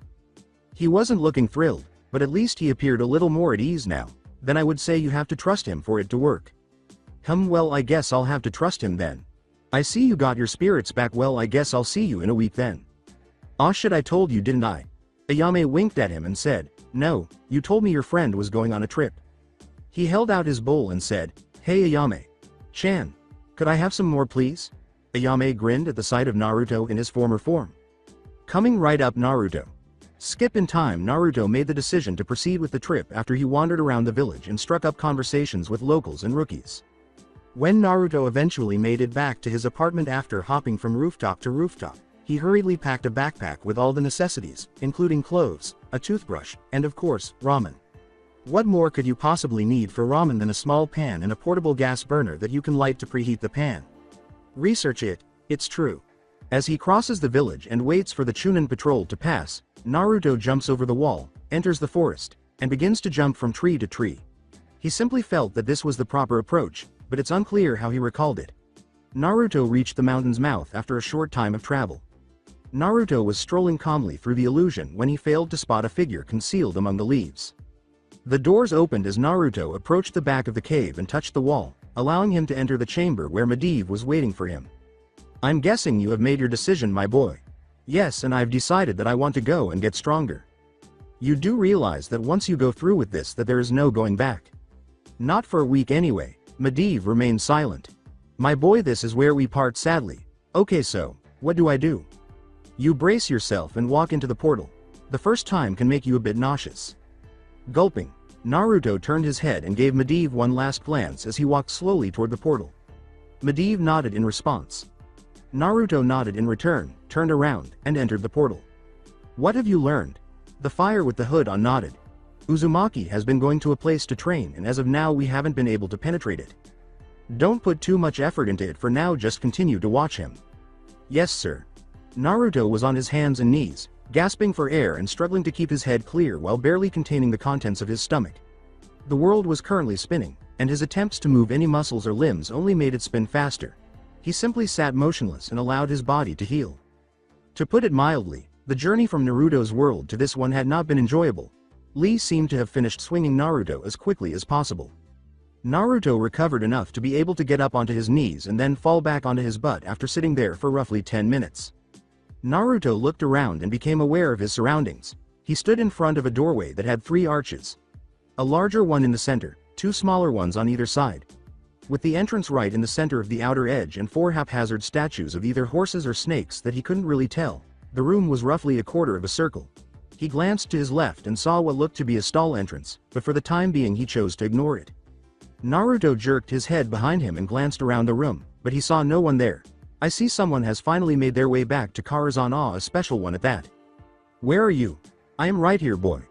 A man with brown hair, a nice black suit, and a slight baldness appeared in front of Naruto. However, the man's transparency was likely the only thing that was most wrong with him. As Naruto connected the dots, he recoiled slightly in terror. Now that is no way to treat your doorman, is it, boy? Wait, so you're a ghost doorman? Naruto was still clearly trembling. That is correct, there is nothing wrong with that, is there? He shrugged, unconcerned. Well, I am afraid of ghosts, so you understand, right? Well, no matter, anyway, the master sent you here, didn't he? Master? Oh, you mean Medivh. Yes, he sent me here to become stronger by using his teachings. How did you know? Could you hand me that piece of parchment in your pocket, please? Unable to recall putting anything in his pocket, Naruto reached in confusion, but when he raised his hand, he discovered an envelope containing a letter. He waited for the ghost man to read it after giving it to him gently. How on earth did Birdman accomplish that? By the way, what is your name, and is it regular in this world for ghosts to come back from the grave? I am Berthold, and not unless some magic is involved do the dead come back from the dead. For instance, when my master died the first time is how I and many more showed up here. Wait, he was dead and now he is alive again. Naruto rolled his eyes at the statement. You should be able to tell if he is alive because you are the one who has spoken to him. At last, Berthold was able to extract the letter and began reading it. His gaze flickered back and forth between the boy and the letter before he folded it and returned it to the boy. The question was, well, now it is time for the tour, can you stand? Naruto stood unsteadily but quickly got back on his feet.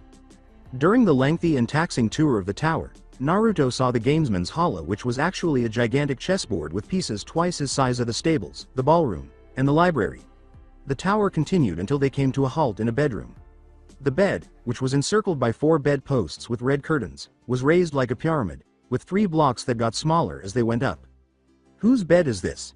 That is your bed, dear Naruto. It used to belong to the master, but since he is not here you are allowed to use it. Naruto found it fascinating that the castle or tower, as it was known, could be both so ominous and intimidating while also being so graceful and welcoming. In some ways, the dark grayish walls of the majority of the rooms in the tower reminded him of a prison. However, the ballroom appeared to be a palace to him because of its lavish, colorful furnishings, elaborate curtains, and tables and tableware that had somehow survived. I would recommend getting a good night's sleep tonight. For tomorrow I would recommend starting in the library. Naruto nodded to the doorman before heading to the bed and letting sleep take over. He didn't even bother to change before jumping in bed. When Naruto woke up the following morning, his stomach expressed its need for food, which he made a hasty effort to ignore. Naruto realized he had left his backpack at the gatehouse entrance and reached for it while putting on his clothes. He sighed and was going to go get it when he thought he could just send a clone instead. Naruto poofed up a clone and sent it to the gatehouse while making his signature hand sign. His clone was aware of the gatehouse's location because he was. Naruto, meanwhile, was on his way to the library to begin his education wherever he might be. The library was enormous. The room's walls were lined with bookshelves that held books on a variety of topics.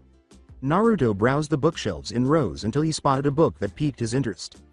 Elemental magic and you, huh? He chose to begin here because it was close to something he knew from his lightning. He moved to a table close to a bookcase and opened the book, but his stomach growled once more. The clone returned to the room and gave Naruto the backpack just as he was ready to go get his ramen. After swiftly searching through it, Naruto took out a pot and a portable stove, which he then used to begin boiling water. He poured the boiling water over his ramen, ate it, and returned to his book. The book's index began on the first page and continued to describe the various elemental spell classes and theories, beginning with water and moving on to air, fire, earth, and so on. He saw his clone reading a random book about "You're familiar and you" at the end of the same table just as he began training with one of the water-related exercises.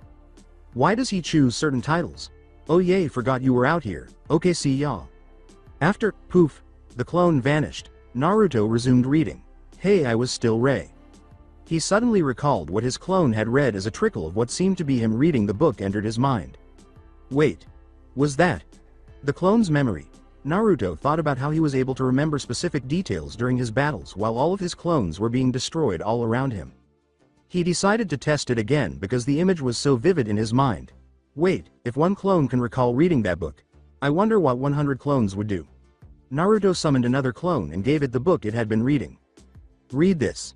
The clone raised an eyebrow, shrugged, opened the book, and began reading. A minute or so later, Naruto made the clone poof away by swiping the book. After a few seconds of waiting, Naruto felt the same wave of information as before pour into his head. As he considered what it meant, his eyes widened at the potential.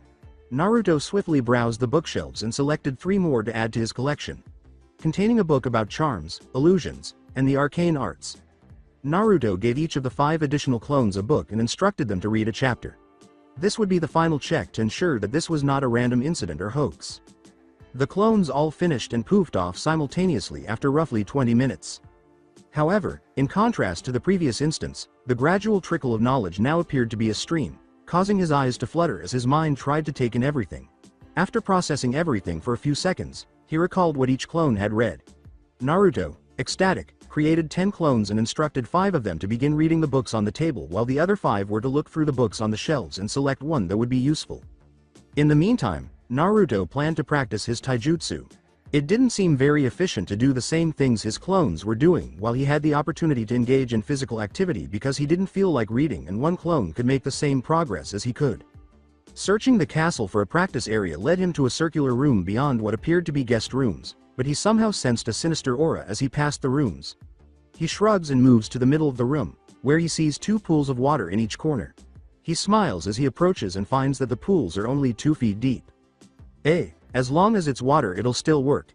Naruto started his training with the standard calisthenics before doing his knuckle push-ups on the water. After trying to increase his strength for about an hour, he started practicing the styles katas, first learning the fundamentals and then connecting them to create a fighting style that seemed more like a dance. Naruto now faced a problem. He had no trees to strike in order to strengthen his knuckle resistance. Naruto looked around, staring at the wall. He sighed and started punching the wall, not thinking this was one of his best ideas. Yes, it's difficult to believe, so stop it. He discovered he hadn't even left a mark after his initial attempt to punch the wall. Even though his hand and that hurt a lot, at least a grain should have shaken loose, but it didn't leave any marks at all. Naruto now tried to at least break through the wall, seeing it as a means of self-testing. This continued for a few hours, during which Naruto repeatedly struck the wall. It wasn't a complete loss because Naruto felt like he was making progress even though there were still no results. He came to a door leading to the exterior after deciding to investigate the castle further. Naruto was shocked to see the dank, dark weather outside when he opened the door. The air was a little stale, the clouds were gray, and the castle-sized tower was surrounded by eerie mountains. Naruto experienced the same sensation as he passed the guest rooms on his way to the center of the boardwalk, but he felt it much more strongly. He searched everywhere he could see but found nothing. He hurried back the way he had come in order to get rid of the uneasy feeling. In the meantime, a presence began to awaken in the winding nether upon sensing the approach of a familiar yet unfamiliar figure. Naruto went to greet the doorman, who he hadn't seen since he had arrived. Naruto saw Berthold's ethereal form standing at the foot of the stairs after making his way through the ballroom and down the stairs to the gatehouse. He turned, seemingly taken aback to see Naruto, and asked, "Hey Berth, how's the doorman business doing for ya?" "Hello Naruto, may I ask what you are doing here? Shouldn't you be reading up on the different arts?" "Well, I managed to find a way to read while not even there, so it is all good." "Such a technique for one your age is definitely impressive. Anyway, is there anything I can do for you?" "Well, not really, but there is one question I would like to ask. When I have been walking through the tower, when I pass certain parts one feel a certain something, I can't really explain it. It felt like something was looking or watching me, but I checked and there was no one there. What could it be?" "Ah, you have felt the previous presences of the guardians of this tower." "Well, not all of them were guardians anyway, but you get my point." "Guardians?" "Yes, among them were Moros the chef, Atuman the huntsman, and Nightbane, those only listing off a few." "Well, the first 2 were pretty easy to guess, but who was Nightbane?" Naruto's eyes widened at this. Who is not the question, but mainly what was he? And he was a dragon. He owned a dragon. Demons. What's next? Naruto perspired when he said, "Oh yay, he even had some demons at his disposal if I remember right." "So how were they defeated?" Well back after the master had disappeared, a demon known as Malcazar moved in and claimed the tower for himself, and since then he had summoned a whole bunch of demons and even a harem, if you can imagine that. Naruto raised his eyebrows. But then he drew the attention of various factions of Azeroth, and soon adventurers swarmed here attempting to defeat him and the Guardians. Most were less successful, with some of them getting slaughtered altogether, but as they kept coming it soon began taking a toll. One by one they were defeated until the prince himself was defeated, and since then it has been very vacant here. What you sense is their presence still lingering here, because some of the Guardians are not truly dead but just one with the twisting nether. Not wanting to learn anything complicated at the moment, Naruto simply nodded. Okay, whatever the hell all that meant, I'll just say they were powerful enough to leave a mark. Well, I'll talk to you later, Berthie. Following that discussion, it was decided to go release the clones and see what they had learned, possibly creating more to go and test that knowledge. See you later, Naruto. Hope you do well with your studies.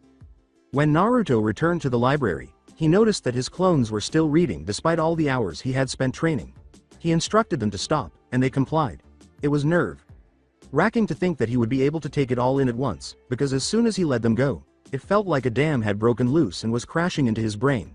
As the information was taken in and solidified, Naruto's hands and knees almost fell over him.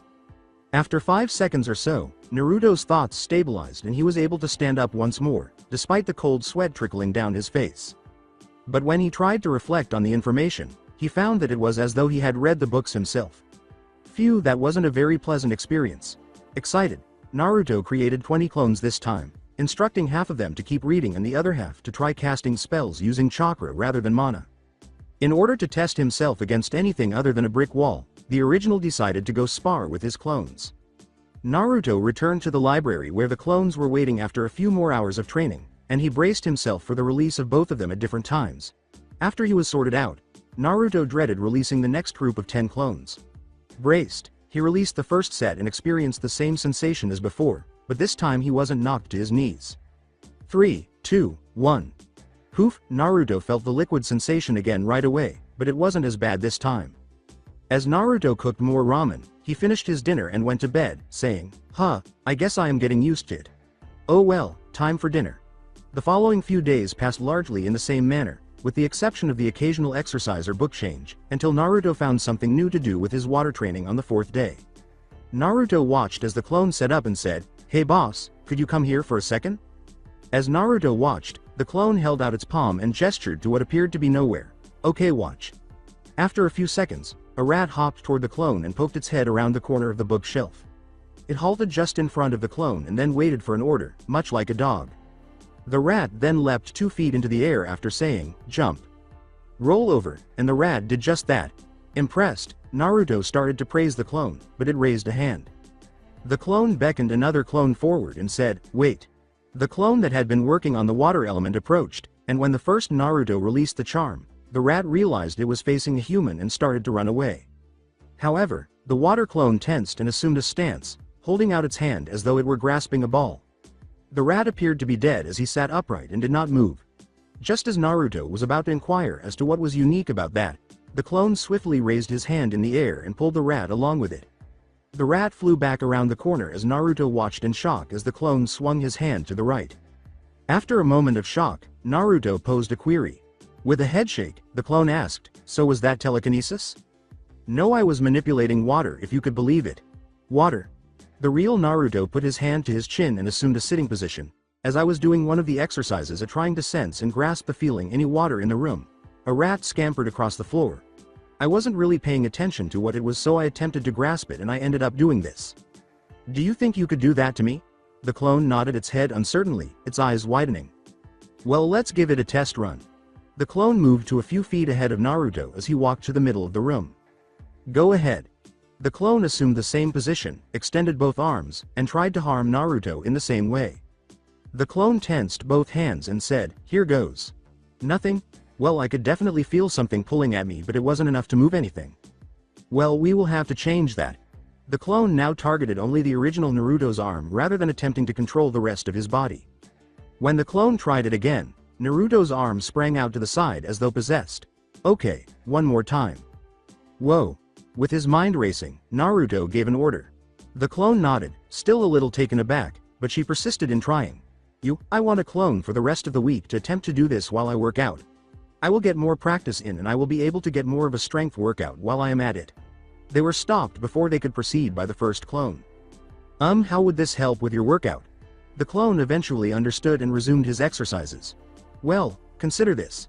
If I'm exercising physically and the clone tries to control my arm or leg, I'll have to fight against both fatigue and the jutsu. Naruto's clones would be in the library for the next 2 days, during which time at least one of them would try to control his body as he advanced through his usual training and katas. Every day, Naruto's understanding of elemental magic and charms, among other facets of magic, grew exponentially. Being able to perform basic spells and charms significantly expanded his toolkit. Naruto experienced one of the numerous life-altering incidents that would occur on the 6th day. Naruto prepared to find out what this presence was as he walked out to the Master's Terrace, as Birth had named it, and stood gazing out over the valley. Naruto broadened his senses in search of the presence he had sensed nearly a week prior. Okay, nothing ventured, nothing gained, here goes nothing. As Naruto felt around him, he noticed what seemed to be a flaw in reality. The clones had also been reading about the history of Azeroth and its various realms for the past week. His senses, including his magic sense, had been elevated to a whole new level by reading these books. His senses finally entered the winding nether as he probed the weakness. Before something seemed to seize his senses and refuse to let go, the whirling energies of the vast beyond nearly overtook him. It felt like someone was probing inside the twisted nether before it entered. Using the link as a means of escape, the presence quickly acted, refusing to let this opportunity pass. Naruto, meanwhile, tried to rapidly detach his senses while feigning to drag Gamabunta out with just a rope. He finally withdrew by using his willpower, but it was too late because a claw tore through the hole as the rift was closing. The claw was skeletal and enormous, easily the size of him. Furthermore, he could feel the heat from where he stood, and it was flaming. As he protected his face from the energies being ejected by the rift, Naruto watched over his arm as more of the skeletal creature emerged, eventually revealing its upper half. Nightbane. Nightbane roared as it dragged itself out of the rift and circled the terrace, flapping its flaming skeletal wings. Nightbane instantly landed in front of the door, blocking Naruto's only escape route, so his hasty attempt to return to the tower was unsuccessful. It was a very frightening sight because its head could easily reach Gamabunta's height. He could feel the heat burning his skin because the dragon was so close. In an attempt to get some distance, Naruto retreated a few feet. In an attempt to identify this stranger, Nightbane fixed Naruto with his gaze. He had aided the boy in escaping the horrors of the winding nether, which was the only reason he did not destroy him where he stood. Unsure of what to do, Naruto simply sat there while the dragon appeared to be recognizing him. However, the dragon never attacked him. Instead, it simply stood there and gazed at him through those sockets that were devoid of eyes. The dragon then lowered its head to within Naruto's reach, giving the impression that it somehow recognized him. Naruto, who didn't really trust this couple 100-foot tall dragon, thought he would be fried to death, but instead, the dragon acted almost as though he was expecting Naruto to do something. He was unable to identify what for the life of him. Nightbane. Naruto reached out to touch the dragon, but as soon as he did, he felt his skin burn, and not from heat, but rather from a flame that seemed to be burning from his hand into his very soul. Shortly after, he passed out. When Naruto awoke later, he found himself lying on the terrace with his back to the overcast sky. Naruto sat up and saw Nightbane seated on the dome that separated the terrace from the tower itself. The dragon appeared to focus on Naruto's hand as soon as he realized Naruto was awake. Naruto raised his hand, wondering what he might be looking at. Naruto saw a glowing rune on his hand as he looked down at his palm. The dragon nodded, startling Naruto with its comprehension of him. "This is your mark?" Naruto now surmised that this dragon was his familiar after recalling the book about familiars. Despite his inability to recall ever reading about a dragon he was familiar with, he chose to ask the question anyway. The dragon nodded once more, asking, "So are you my familiar now?" Nightbane looked up as if thinking, then put his head down and fell asleep. "So you're not gonna eat me?" he asked. At this, Naruto started to perspire. Still a little astonished and thrilled that he now had a familiar, Naruto said, "Okay, so I guess back to training for me then." Naruto worked tirelessly for the remainder of the day in an attempt to read as much as he could and work out as much as he could. After he got that rune on his hand, the rest of the day's physical training was a little different. He felt a lot stronger than he had previously, and the clone that was training on him had even begun to control more than one body limb at a time. His other spells had also been impacted, becoming either more effective or simply simpler to perform. Needless to say, after dismissing his clones, he felt even more worn out and went straight to bed. Naruto woke up early the following day, packed his things, and started to walk to the keep house when he passed Berthold. Well Berthie, I guess this is goodbye for now. That it is Naruto, though I feel it may not be the last. You never know, do you? Well goodbye until I come back, I guess Berthie. You too Naruto. You too. Waving goodbye to Nightbane, Naruto descended the final flight of stairs and... Hold on a minute. Nightbane? Yes, Naruto saw Nightbane's head through the gatehouse's front door after giving it another glance. For what seemed like the millionth time, Naruto broke down in tears. I felt you should at least see him one more time before you go back, and since he can't fit in here, this was the best I could do. Nightbane nodded his head, and Berth waved goodbye. Yay. Well, see you later Berth, and Nightbane. Naruto expected the portal to simply reappear where he remembered it had dropped him off, but instead he stood there for 5 minutes looking foolish. See you later Naruto. Oh shut it Berthie, he just said be ready on the 7th day, that is all, and here I am. Naruto, look behind you. Huh? Naruto looked over his shoulder and saw a portal that resembled the one he used to gather himself. Okay now. Here I go. Naruto turned and entered the portal, waving goodbye. See you in the future, Naruto. As Naruto traveled through space, he experienced the same nausea. Naruto was at last, albeit shakily, back on firm ground after what seemed like an eternity. It seems you have returned, my pupil. Naruto looked up to see Medivh standing there grinning the way he always does. Medivh took Naruto's hand as he walked forward, examined it, and then brushed it with his other hand. Nightbane's remaining rune began to glow dimly before becoming brighter. It seems that you got a familiar, my apprentice, and quite an impressive one at that. Well, it was kind of spur of the moment, but yes, you could call it that. I see. Nightbane must have took a liking to you. Wait, you knew he would become my familiar? Now angry with his sensei, Naruto huffed angrily and said, well of course, that was the plan. Why do you think he didn't eat you? Naruto spent the next few minutes telling Medivh about his training and experiences during the week. By the way Birdman, why were you looking for someone that had a demon in them for them to be your apprentice? Because only someone that has been through or is going to go through the experiences that I have been through shall be able to fully resist temptation and rise above all challenges ahead. Wait, so you have a demon sealed inside of you? Not anymore my dear boy, though he was definitely the most friendly of demons. Unlike you though, my demon was not sealed within me, but it was possessing me. The demon I had in me was the Lord of the Burning Legion Sargeras. It certainly left to the imagination what an unsealed demon would feel like inside him. What was it like to have him inside of you? It is very difficult to describe since the Kyuubi was sealed in you, but imagine trying to battle a god for supremacy over your body. That, and with Sargeras influencing my development, my power grew to astonishing levels unheard of before. Some people even went as far as to consider me a demigod. Wow. So after all the events, history went on from there? I see you read up on the history of Karazhan and my other apprentice. It was definitely a messed up history. Of course, but enough about me, I'm sure you want to get back to the village soon. After all, you do start missions tomorrow. He turned to go, but Medivh stopped him. You're right about that, so I guess I should be leaving now. Oh, and Naruto. Yay? Be sure to keep up your training on both the ninja arts and the ones we are doing. You shouldn't neglect either one. Got it. He turned to go, but was stopped once more. Oh, and one more thing. Sigh, yes.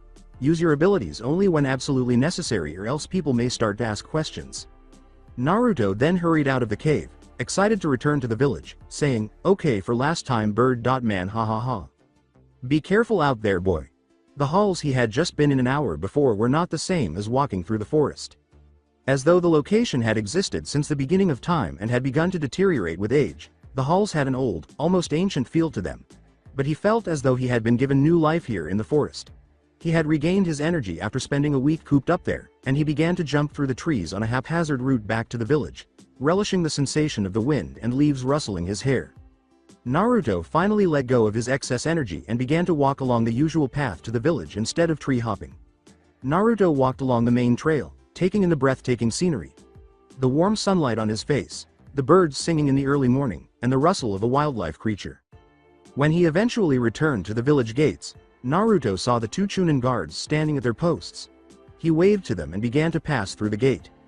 His attention was drawn to the statement, "Oh hey Naruto, there's someone looking for you in the village."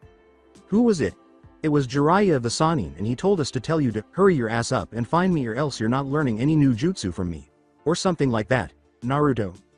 All that remained was a cloud of dust that Naruto's speed had left behind. Teaching Naruto a new jutsu was one of the simplest ways to improve his motivation. Naruto began jumping from rooftop to rooftop in the general direction of the hot springs, heading for the location he knew Jiraiya would be during his free time. He saw that someone had joined him in hopping while he was still hopping. Naruto moaned to himself, "Hello this fine day Naruto. Are you full of youth today?" and simply smiled as usual. "Hey Lee, just got back from training so yay I guess I am." "That's fantastic news. I'll be ready for our next battle." Naruto shook his head at his companion. "Yay me too Lee. Well it is time for me to be going. It was nice talking to you, off to spread the youth."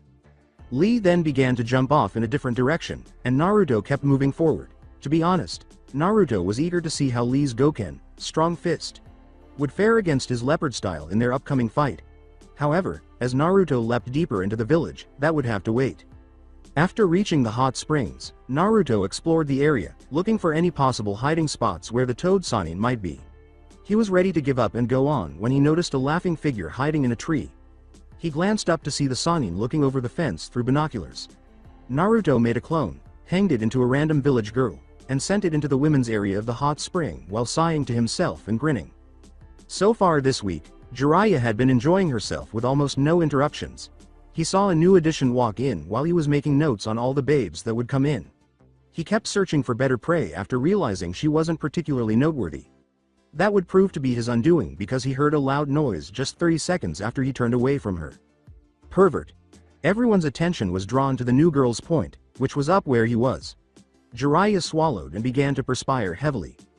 The girls, some of whom were ninja, leapt over the fence and pulled Jiraiya down to where they beat the living daylights out of him while Naruto watched. It was finally decided that it was safe to move in after a few minutes and a few girly screams. He gave the irate women in towels who were passing by a wide berth before advancing on his alleged teacher. Approaching him made it clear that it wasn't pretty. Naruto sighed before kicking him, his face almost unrecognizable, his limbs crooked. The only answer he received when he asked, "So Ero Sennin, what you want to talk about?" was a moan. He finally reacted when I kicked him in the chest. Jiraiya groaned once more as he glanced up at the brat before him. "That was your doing, wasn't it?" "Yay." The next thing Naruto knew, the suddenly superior Jiraiya had him in a headlock. "You brat. You ruined a good week with that stunt." "Well hey, you're the one that said hurry my ass up and find you, so here I am, and ow, what do you need? I could be training right now." Before he heard Naruto yell, he saw a cloud of dust. "Geez, and here I was gonna take you on a mission and teach you a new technique. Meet you at the gate." Jiraiya let out a sigh, chuckled at the boy's excitement, and vanished in a whirl of leaves and wind. He finally made it to the front gate, where Jiraiya was waiting for him, after jumping from rooftop to rooftop. "Okay, got everything packed, now I just got to meet him at the gate." "You ready to go brat?" "You bet your perverted ass I am." They both began to walk, sighing for what felt like the umpteenth time. "By the way, what is this mission anyway? I kinda didn't get a briefing." "Kami, you're always quick to run before you get the important information. We are going to find the next Hokage." It felt strange to repeat to himself, "The next day Hokage?" because the old man had only been the Hokage for a week. With a somewhat dejected expression, Jiraiya attempted to comfort the boy. "Look kid, I may not like to do this as much as anyone would, but it has to be done. We can't be constantly mourning, we need to move on with our lives." Naruto's head cocked. Jiraiya smiled at Naruto being recognized by his student at last, saying, "You know you can actually be wise sometimes." Jiraiya just sat there crying anime tears after hearing the comment, "Though you are still and always will be a pervert." His appreciation rating plummeted. One figure was kneeling in front of him, the other was studying a report in the depths of a well, it could be anywhere. "Is this all the information that you were able to get?" "The man lives a very secret existence, so yes, this is all I have been able to get." Looking thoughtfully over the report, the man glanced at the haphazard photograph of a blurry man in a closing doorway. The man's face was staring directly at them, as if he knew where the camera was. "We do not know enough yet to make any certain actions, so for the meantime just continue to watch the boy for signs of anything new." The kneeling figure then leapt into the darkness and said, "Yes sir." The other figure, who was clearly in charge, entered the dim light and showed his right eye and forehead covered in bandages. "Okay, so wait. These Akatsuki guys are after me because of the fox and you still refuse to teach me this technique?" Jiraiya murmured. "Kid, since you're my student you have to listen to what I say, and I say that we are gonna stay here for tonight." But it's not even close to being nighttime yet and there is still a long way to walk. Listen kid, I'm the Sannin and you're the apprentice, get used to it. As Naruto was about to respond, he saw that Jiraiya's focus was diverted and turned to find out what was grabbing his interest. There was an unquestionably gorgeous woman behind them who would make practically any man swoon with admiration, which Jiraiya was doing right now. Naruto was remarkably composed as he gazed at the stunning woman. Before he could continue to think, he felt Jiraiya thrust something into his hand. Hubbard. Man must be rubbing off of me or something. Hey kid, here are the keys, go to the room, mold some chakra, train, then sleep, got it? You have got to be joking, you fucking sage. Jiraiya was already escorting the women away, so he didn't hear it. Naruto decided that now was a good time to finish up some training with his clones and made his way up to the room. When you first entered the room, you saw two comfortable looking beds divided by a desk. He had some space to work with because it was surprisingly roomy. After creating clones and giving them various exercises to practice, he began working on his physical training with a few clones, attempting to push various body parts in various directions. Naruto decided it was time for a break after working out and training for about 2 hours. He noticed that one of his clones was enticing various tiny insects in the space. Charming would be going too far at this point, though, as all he was doing was urging the animals to follow their instincts. His clones were trying various approaches to building his barrier in an effort to make it stronger. It would require tremendous willpower to keep it stable with just a wall of pure chakra in the way. Clone workers were deeply focused as they worked with the chakra surrounding them in an attempt to expand on his concept of condensing it further. The list continued as various clone groups worked on various skills, ranging from basic illusions to elemental magic, jutsu. Dispelling them all, Naruto felt the information surge into his mind as he stumbled to his feet. Naruto inhaled deeply after processing all of the information and basked in the glow that followed. That is still unbelievable. Naruto thought he could become Hokage very quickly at his current pace, and it would keep expanding if he could extend the training to even more clones. Knock, knock. His afterglow was disturbed by a knock at the door, and he assumed it was the sage being dumped already, so he felt there was no need for a rush. What, you get dumped already, pervy sage? No answer, just a few more knocks on the door. He unlocked the door and slowly opened it, revealing a stranger instead of the pervert. Fine, fine, I'm coming, I'm coming. His eyes were the first thing he looked at. They were red and had 3 black tomos. Sharingan? He felt frightened just by the sight of the man's eyes. Naruto came to one conclusion after seeing the man's black cloak with red clouds and a scratched-out leaf headband on his head.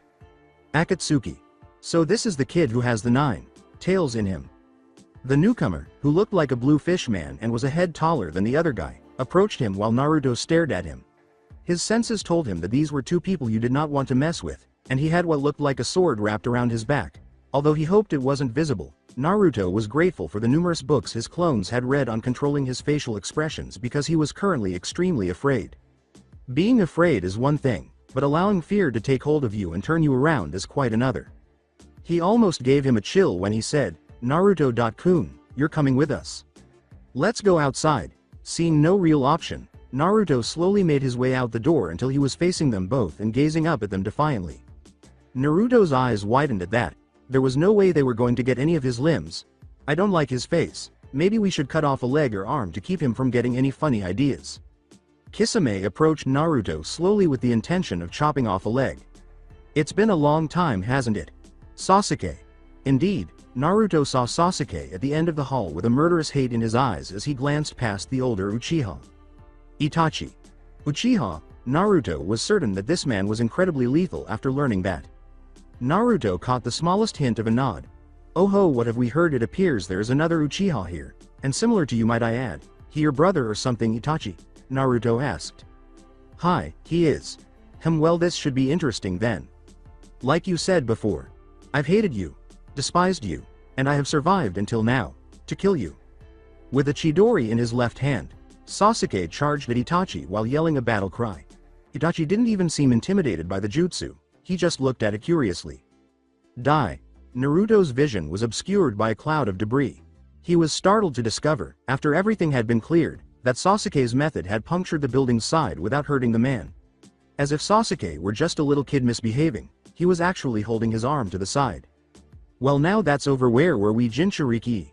Naruto turned to face the fishman who was now slowly making his way back to him. Naruto went over his strategy once more and waited for the right time.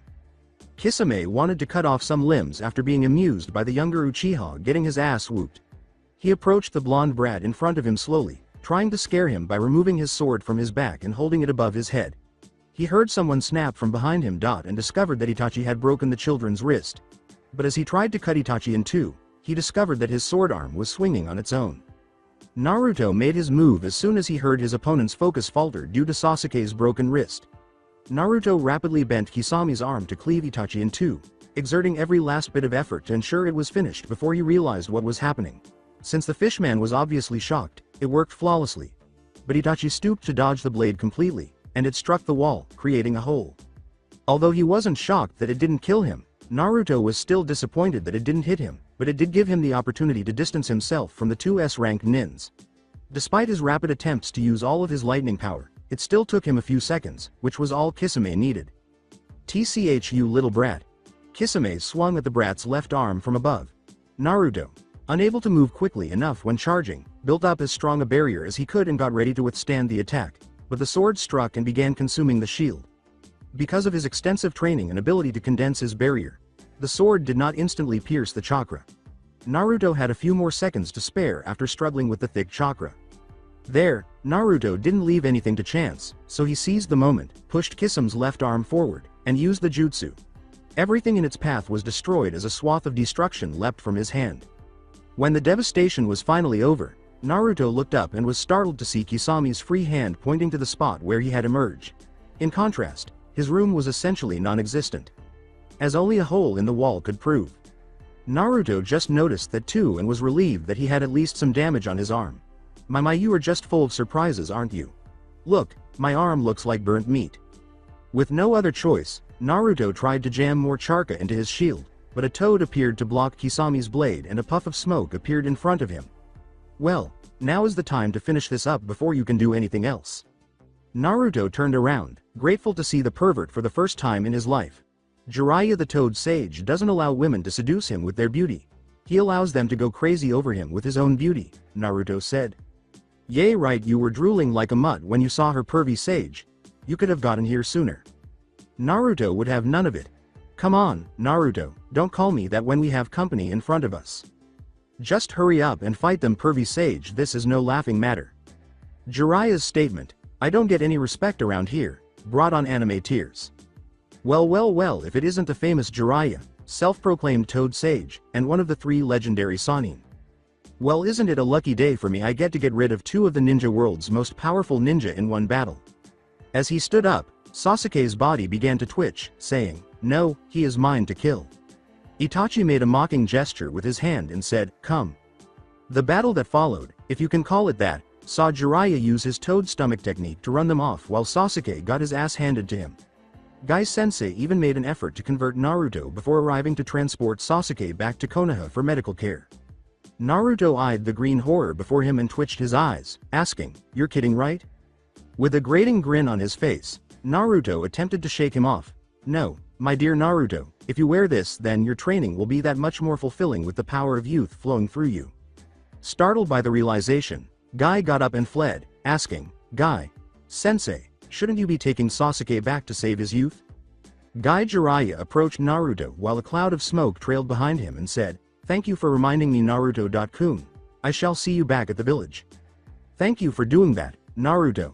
Naruto's voice stopped him as he turned to walk. "Hey, pervy sage. Yay? If you ever see me wearing that, would you kill me, please?"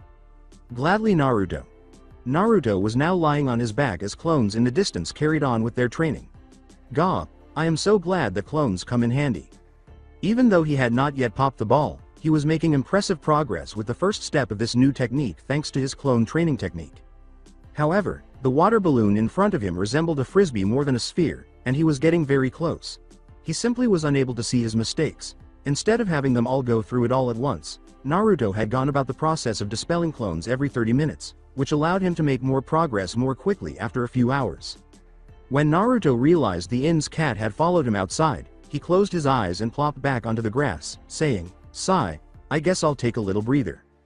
Choosing to bring it back with him, he simply watched the cat play with the water balloon when he returned.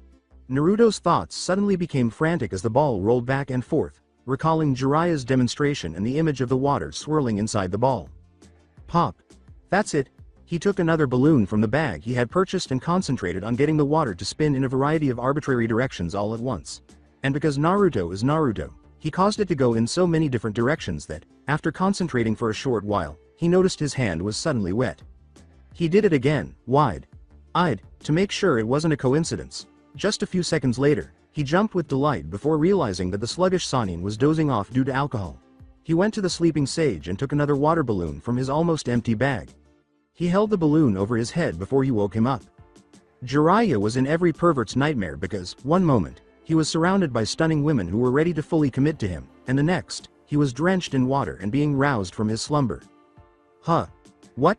Still somewhat dazed, he thought the child had simply thrown water on him. Hey pervy sage, teach me the next step already. I told ya kid you have to master the first step before you can learn the next one. He was suddenly soaked once more, and this time he recognized that Naruto had caused the balloon to burst above his head. God, what the devil is this kid? He did it in a matter of hours. Hey Gaki, stop doing that, I get it already. Okay, so what's the next step? He threw Naruto a ball in an attempt to move on to the next phase and hopefully free his hair. What the hell is this? Now you have to pop this one. Is that a joke? Naruto frowned a little and said, go ahead and try it. He tried to pop the rubber ball the same way he did the water balloon, but it simply wouldn't pop. Although it bubbled like the water balloon, it refused to burst. He was going to continue training with the ball held out in front of him when Jiraiya threw something at him. Naruto heard Jiraiya say, hey Gaki, catch, before he looked up to see an entire bag of the items. He waved over his shoulder as he waltzed off, saying, well, see you later kid, I'm off to gather info on Tsunade's location. Naruto sighed as he started creating clones and sending them off to practice alone, making sure he had enough rubber balls left over. Naruto got to work and started experimenting. Naruto lay on the ground, panting, and kept his eyes fixed on the rubber ball, the source of his annoyance. Despite all of his clones' training, the ball would not pop for the remainder of his day and the first half of the following day. It kept straining and flexing, but it refused to pop. He tried to recall any of his teacher's quotes or teachings, and he remembered one about Iruka's emphasis on concentration. Up until that point, he had been merely pumping as much chakra into the ball as he could, but he questioned whether he should concentrate it instead. As he rummaged through his memories, he remembered a quote that a clone had read while he was in Azeroth. Until the sun's rays are focused, they do not burn. Naruto came to the realization that it was similar to a magnifying glass after giving it that thought. Nothing would happen if there was nothing in the glass. Light would simply squint through. However, you would burn the ground beneath it if you inserted a focus into the gap. Naruto stood up on wobbly legs, closed his eyes, and concentrated on the ball he was holding. Naruto began to form his chakra by visualizing the center as his focus. He experienced increasing hand pain as he pushed more and more chakra into the ball. Naruto persisted despite the pain until he eventually popped it. Naturally, in a Naruto fashion. Jiraiya was the only thing preventing Naruto from flying into the forest after the subsequent explosion. By extending his hand, he prevented Naruto from taking off. He was able to complete it in a day and a half, Kami. With the power of the chakra, he even succeeded in burning his hand. What does this child's future hold? He carried Naruto back to the inn, slung him over his shoulder, and placed him in his bed before repeating the process in his own bed. Naruto woke up startled to find himself in his bed at the inn. He got up and stretched his aching muscles before opening the window to let in the pleasant weather. He decided to kick Jiraiya in the side of the face in an attempt to get him to stand up. He pushed harder until he finally saw him sit up and yawn, saying, "Hey pervy sage, wake up." Ignoring the statement, Naruto posed a question. "Don't do that, you brat. I don't want to wake up to your smelly feet early in the morning." "How'd I get back here?" "Well, you were knocked unconscious from popping the ball and so I dragged you back here." "So wait, I popped it?" he asked, hoping to see one of Jiraiya's smiles as a reward. Naruto jumped with delight once more and was about to request the next step when he was beaten to it. "Yes, you did, Naruto." Naruto quickly packed up and left the inn after thanking the innkeeper and waiting for Jiraiya. "I'll give you the next step after we leave here, you can do it along the way anyway." A furious Naruto was waiting for Jiraiya as he trudged out of the inn 10 minutes later. Naruto started to move slowly, with Jiraiya following him, saying, "Hey, you could have given me the next step by now, come on, let's go." "So come on, hurry up and tell me what is this next step." Jiraiya pulled out a deflated balloon, blew it up, and threw it to Naruto, saying, Fine, here you go." He offered Jiraiya another blown up balloon as he looked to him for an explanation. Okay kid, you learned that the first step was rotation and the second step was power. The third and final step is to be able to pull upon 100% of both of them and maintain them while not breaking the soft balloon. Alright, finally you actually explained something clearly to me. He was surprised that the pervert was actually teaching him lessons at the time, so he concentrated hard on the balloon. I've done that for a reason kid, just go ahead and try it. Naruto gathered his chakra, and his eyes slammed open as he tried to keep it going while rotating it to its fullest potential. At first, it appeared to be effective, but as the bubbling ball could attest, his control only slightly faltered after a few seconds. A few seconds later, the ball exploded, sending chakra flying in all directions. Jiraiya chuckled at his effort. Kid, you have to do everything 100%, there is no half-assing here. You must use all of what you have learned and compress it so it doesn't hit the balloon. Once you master this step, you master the technique. Naruto realized that he could not let it slip once or the entire technique would literally blow up in his face after recalling how he only lost control for a brief moment. Anyway kid, you can keep training while we travel. We have to go to the next town in search of Tsunade. It had been a day since Naruto began, and he still only managed to get it to last 10 to 15 seconds before one minor mishap would cause it to blow up. As they continued on to the next town, another explosion of chakra brushed across his body. He had made progress by surreptitiously removing a few clones during the night, but he was still far from being able to keep it indefinitely. He wanted to keep training with his clones a secret, so he would not yet tell the pervert about it. He reasoned that this would be good practice because, after all, being a ninja was all about deception. Naruto turned to face the alleged castle he was referring to and said, "Hey brat, we're going up there and get a better view from the castle, so hurry up." "Hey, have you been drinking again? I don't see any castle." "He's right, huh? This cannot be encouraging. Come on brat, let's move on." Jiraiya quickly gave Naruto space to catch up by leaping from roof to roof. "Hey, slow down you old pervert." The sage finally came to a stop on the top of a random building and realized that he had just ended a conversation with a random villager on the street. "Geez, would you at Lee? No time kid, we're getting close. If what that guy told me was true, let's hurry." Arg. We now find them wandering down some random street. The remainder of the afternoon was spent searching every corner of the city for the medical genius after discovering a scene where a portion of a wall had collapsed and the castle behind it had been destroyed. "You said we were close almost 5 hours ago, but if that's so, where the hell is she?" He began to enter a bar in an attempt to divert the child's attention by saying, "Kid, she isn't a Sanin for nothing, remember that." "Hey kid, let's eat for now, I bet you're hungry." Jiraiya turned his head back at him and asked, "Are you an idiot?" "What? I'm underage, you dumbass of a sage." "So what? You don't have to drink anything, just eat the appetizers." Jiraiya sighed at the folly of his students, saying, "Why don't we find a ramen stand somewhere, at least they serve actual food there."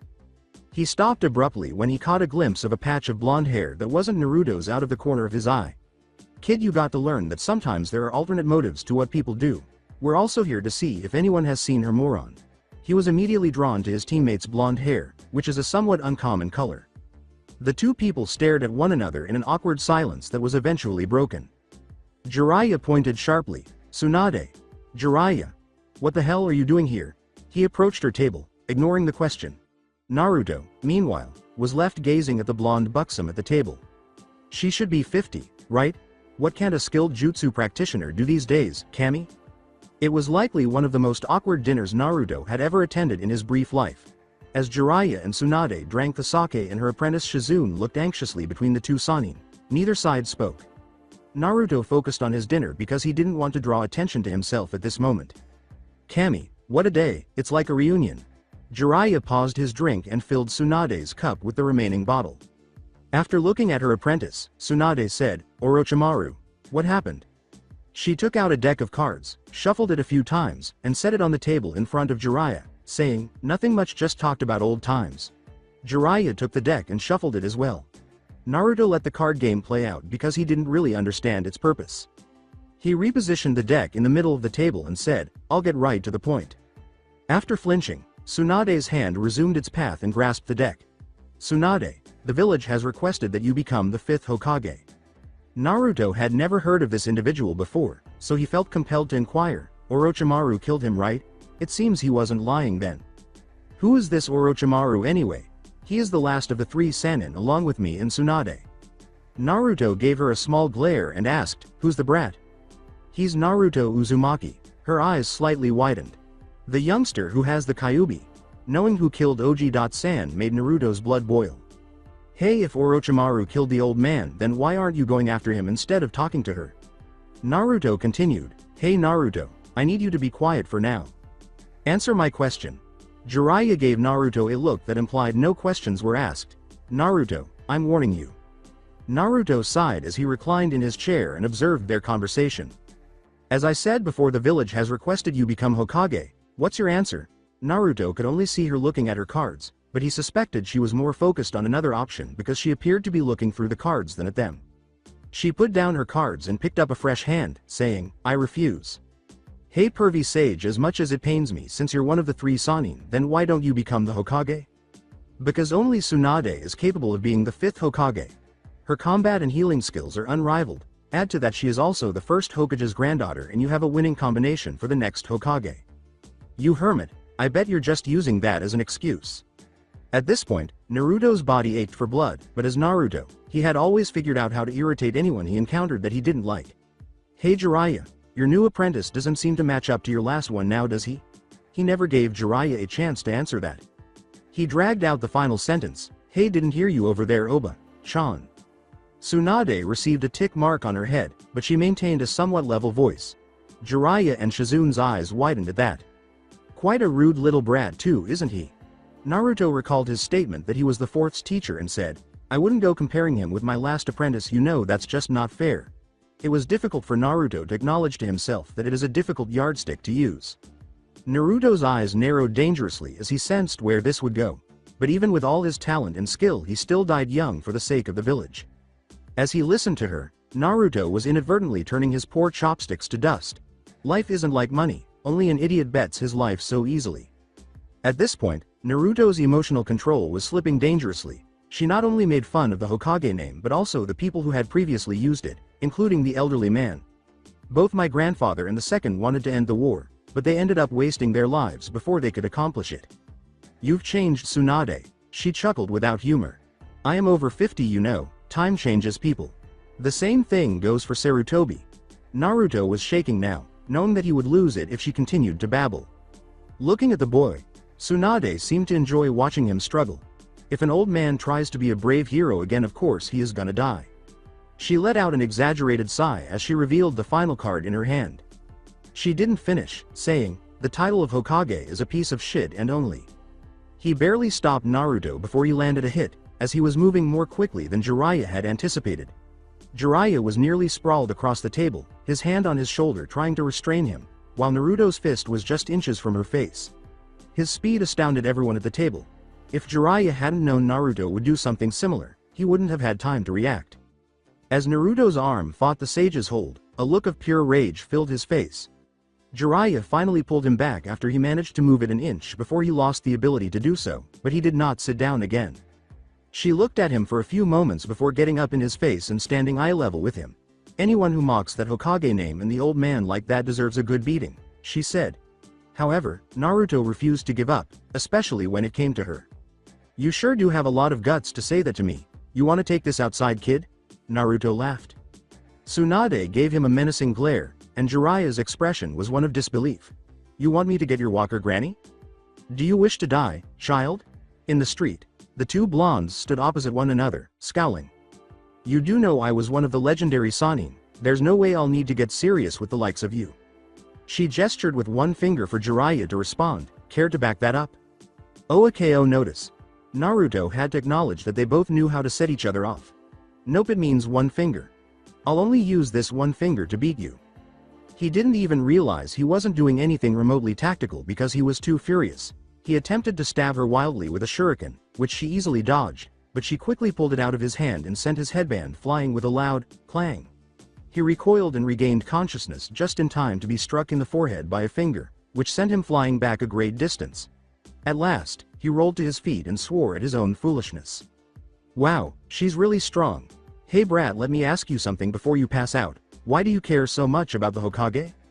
Surprised at how much he resembled her brother and lover, she briefly displayed signs of depression before saying, well, unlike you, I actually plan to take that position one day because it is my dream to become Hokage. This is the opportunity. Let's see if the training was effective. With both arms behind him, he dashed forward to face her head on. Tsunade smirked again, readying her finger as she was startled awake by his running. However, Naruto used his right hand to perform a Rasengan from a distance of roughly 20 feet. He arrived so quickly that Jiraiya was taken aback. He accomplished that almost immediately. Tsunade saw the tactic as well and moved to stop him. The Rasengan exploded on the ground as a result of his loss of control after she raised her hand and struck the ground with her finger, creating a crevice that caused him to lose his footing and fall forward. He just attempted to apply the fourth's method to me, even though he hasn't mastered it yet. If that had struck me. Hey Jiraiya, don't go giving this kid ideas about being Hokage by teaching him a technique he can't master. Well, I'm his teacher, so I gotta teach him something. Tsunade grinned and said, hey old hag, give me 3 days and I'll have this technique down. How about a little wager then? Tsunade, Sama, don't. Fine, what are the stakes? Aren't you serious, kid? You master that technique in a week and I recognize you can become Hokage, and I'll even throw in my necklace. Why would you offer a man jewelry for a bet? Eyes turning into money signs, he said, Naruto, that stone on her neck could buy you 3 mountains if you sold it. He turned around and began to leave to begin training while Shizune and Tsunade were having a disagreement. Fine, that seems alright. She opened her mouth to say, Tsunade, you can't bet that necklace, it's. He won't do it anyway, so it doesn't matter, let's go. Oh yay, before you go, here's a little payback, Grandma. Tsunade's body was abruptly and unintentionally slammed headfirst into the ground. The power his student had just used against a Sannin no less left Jiraiya speechless. What the devil was that, kid? I'll speak with you later. Tsunade got up, her forehead bloody, and went to find the child so she could beat his skull in, but he wasn't there. A week later, Tsunade wished she was in a casino somewhere at the moment. She must, regrettably, fight against her former teammate's apprentice and lose no less. She asks Kami for a miracle as she is about to be skewered by his kunai. But Kabuto is forced back when a smoke bomb explodes close by. However, Naruto's first sight was not Tsunade but rather a familiar face. Someone smirked at him and asked, Kabuto? Naruto. Jiraiya was so focused on Orochimaru that she didn't even look at Naruto. The statement, you two met before Naruto? Was more of a declaration than a query. Before Jiraiya could say anything, Tsunade pushed him to the side quite violently as she hurried Kabuto once more. Well, yay, we met during the Chunin exams, he helped us out during the forest. Out of my way, I can handle this myself. Tsunade chased after Kabuto, who ducked and parried every one of her blows until he took advantage of her vulnerability by cutting his own arm and splattering blood all over her. He reared back and punched Tsunade in the face, sending her flying into Shizune. I may not be able to take on 2 of the Sannin at the same time, but at least, he said, I can say that I took one down. Naruto assumed Kabuto was now employed by Orochimaru since it doesn't take a genius to recognize an enemy when they attack you or one of your allies. Kabuto didn't show signs of surprise when asked, so Kabuto, why did you save us during the second part of the Chunin exams? Naruto, who was not one to take insults personally, glared at Kabuto and said, I helped you strictly to gain intelligence on Sasuke's progress along with any other information, and you know Naruto, I found out of all your teammates, you have no capabilities as a ninja. Naruto was now furious, but he managed to control it because of his recollection of Tsunade's encounter. Go ahead and glare all you want, it's not like that'll make you better than the genin you are at the moment. The demon inside of you does definitely warrant some caution, but as for your skills as a human, they are non-existent. I'll show you non-existent. Naruto had clearly had enough, but this time he tried to bridge the distance as fast as he could rather than just charging in without thinking. Naruto, don't. Jiraiya tried to stop him, but Tsunade's poison had not yet taken effect. Kabuto leaned back, avoiding Naruto's attempted leopard punch to the eyes, as he was taken aback by Naruto's speed. Kabuto tried to strike Naruto in the back of the neck as he delivered the punch, but Naruto leaned forward and swung his leg around like a whip, knocking him back a few feet with enough force. What was that? No information about his taijutsu training was found. Unfortunately, data isn't always reliable. Naruto was able to keep up with Kabuto, who had more experience than Naruto, but they would eventually stalemate when they returned to battle. Kabuto grabbed the clone's punch from the side and threw it as forcefully as he could into the original.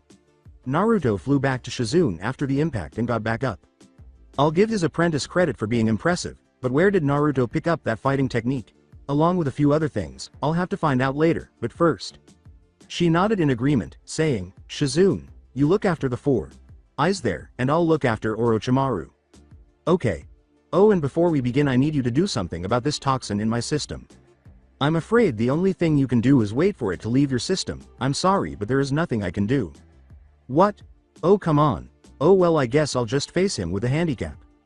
Hey pervy sage, what about me? Naruto was about to argue but changed his mind, saying, Naruto, just stay out of the way. This fight is over your head for now, leave it to us. Oh fine, but you better kick his ass. Will do Naruto, will do. Naruto then watched as Jiraiya and Kabuto each summoned their respective summons to start the fights. However, things became a little more difficult for Jiraiya after both she and Naruto were unable to summon Gamabunta. Alongside this, Shizun's battle was ongoing, with both medics throwing weapons into close range and then falling back again while continuing to fight. She had to back off and cover the area with poisonous gas after Kabuto gained the upper hand by hitting her in the chest. Kabuto pulled a Kakashi and reappeared directly beneath her, severing her leg tendons and sending her to the ground. She had let her guard down, believing she had him. Naruto, who was on the verge of becoming snake food, escaped, but not before the snake gave him a solid slap. Naruto stepped in to stop Tsunade from being kicked while she was down and Shizune being flung aside. Naruto became lazy as a result of the useless snake, allowing his head to do all the work while his headband absorbed the full force of the blow. As a perfect Rasengan formed, Naruto held out his hand and hurried forward, hoping to obliterate Kabuto without considering the possibility of a dodge. Hey traitor, I think that's enough already. Kabuto sidestepped smoothly and struck Naruto's right thigh with his chakra scalpel, knocking him to the ground. I can't feel my right leg. Shit. Thanks to your broken left leg courtesy of our snake and me severing the tendons in your right leg just now you can't move. Tsunade continued to preach about the futility of children pursuing their dreams while she watched Kabuto literally kick Naruto while he was on the ground. It continued until Kabuto's foot was grabbed by Naruto. Enough. Naruto pushed Kabuto back roughly while trying to stand at the same time. Tsunade couldn't help but see her brother and lover at that precise moment. I'm not running away, I'm never gonna give up, and I'm never gonna go back on my word. When Tsunade saw how much Naruto resembled her two former loves, her eyes widened even more. Because that is my ninja way, she exclaimed. Kabuto charged a chakra scalpel and smacked Naruto across the face, sending him flying backwards, saying, You should have stayed down Naruto. Tsunade shuddered as she saw Naruto rise once more. Naruto stood there, barely keeping his balance, and said, Okay, Granny, get ready to lose that bet. However, Kabuto would have none of it. Naruto, get out of here before it's too late. I warned you to stay down, now you die, you're just throwing your life away now. Get out of the way Naruto, she said, but he either didn't hear her or didn't give a damn. Splash. Naruto held out his hand to the kunai, but soon he felt pain. Naruto was able to stop Kabuto's stabbing with a hand that pierced all the way through the kunai. Naruto grunted and then acted like a crab, snatching Kabuto's hand like a vice. Since he was unable to escape Naruto's iron grip and Naruto appeared to have a plan, Kabuto was now a little concerned. I will not die until I achieve my dream, Naruto exclaimed, extending his right hand in a perfect Rasengan before slamming it into Kabuto's stomach. Tsunade and Kabuto exchanged disbelieving glances as the technique continued to rotate against Kabuto. In a final act of desperation, Kabuto was able to strike Naruto's heart with his scalpel once. He went ahead and carried out Kabuto in spite of that. With a burst of chakra, the technique launched Kabuto backward, crashing spectacularly into a protruding rock. As the smoke cleared and Naruto's and Tsunade's eyes widened at the sight of Kabuto still standing, everyone fell silent as they watched to see if it was finished. It didn't last as long as Naruto had hoped, though, because as soon as he was in sight, he coughed, sending blood flying from his mouth. Increasingly hazy, all of a sudden and fell apart right away. Before turning to Kabuto, Tsunade hurried to his side and began diagnosing him. How are you still standing? As he moved forward to kill them, Kabuto was caught off guard by the sudden burst of pain. Before he even hit me I began to heal myself, which is one of the reasons why I am such a valuable servant of Orochimaru. Oh. What? No. Then, when Rasengan's damage finally set in, Kabuto fell to the ground. Tsunade was grateful for that and returned her full focus to Naruto's recovery. She began to perspire from exertion, giving it everything she had. I cut him off from the fox. He's as good as dead now. Returning to her focus, she recognized how similar this situation was to her other two. Shut up. You'll be dead soon too, I'll see to that myself, she said. No, no, no, no, no, no. The sudden glow coming from Naruto's right hand went unnoticed by her. It appeared hopeless, but as he reached for her necklace, A glimmer of life unexpectedly returned inside of him. Told Ya I would win, and then passed out once more. She took his hand and held it tenderly while she gradually restored its normal function. To be Hokage. I want these words to be true just once, for once. They had resumed their stare. Off with Jiraiya and Orochimaru. Poor boy, it looks like he isn't gonna make it. Don't worry about him, Tsunade will get him up and running in no time. Perhaps, but that's not what I meant. I would be focusing on me and not him at the moment. I'm the one you have to worry about. If he died now, it would be risky to leave him alive so the Akatsuki could get hold of him. Jiraiya followed the boy Orochimaru as he leapt off. Using his tongue, he managed to grab Jiraiya and slammed him into the ground, creating a crater in the process. He launched himself at Naruto using this as a kind of pole vault, releasing Kusanagi from his mouth. It wasn't until the ground around her started to shake that Tsunade started to move. She was not the only one who noticed the narrowing of Orochimaru's eyes. He was about to finish the boy when a massive claw protruded from the earth a few feet away. Immediately in front of Naruto, who was defending him, it crashed into the ground. Then, to Tsunade's right, another claw slammed out of the ground on the boy's opposite side. What the devil? Right away, Orochimaru retreated to Kabuto's waiting area. Orochimaru did not like this at all. Lord Orochimaru, what is this? Kabuto made the proper hand seals after swiping blood on the seal, saying, I don't know Kabuto, but do it. Summoning jutsu, Manda appeared, puffing smoke first. When Naruto returned, a massive head protruded and pulled itself up, revealing an even larger crater in the ground. The creature itself looked like a skeletal dragon, with a horn on top of its head and 2 horns where its ears should have been. It was a frightening sight to see with its flaming red eyes. The beast's shaking roar caused the ground to tremble. Kabuto stumbled to his knees and started to explain, but Manda spoke before him. What's this, Orochimaru? What have you dragged me out here for this time? Orochimaru, for this I'll expect 100 human sacrifices after this. Manda isn't contesting it. Usually, he threatens to be brought out for no apparent reason. This creature must be the cause. A wave of heat swept over everyone as the skeletal dragon crawled up and spread its wings as the remaining smoke cleared. Tsunade, who was still beneath the object containing Naruto, was frozen at the moment, not knowing what to do because it could likely devour both of them in its enormous mouth. However, as she looked down, she saw that Naruto's hand was glowing reddish. As she picked it up, she saw that it resembled the head of that creature. Is there a chance that Naruto is involved?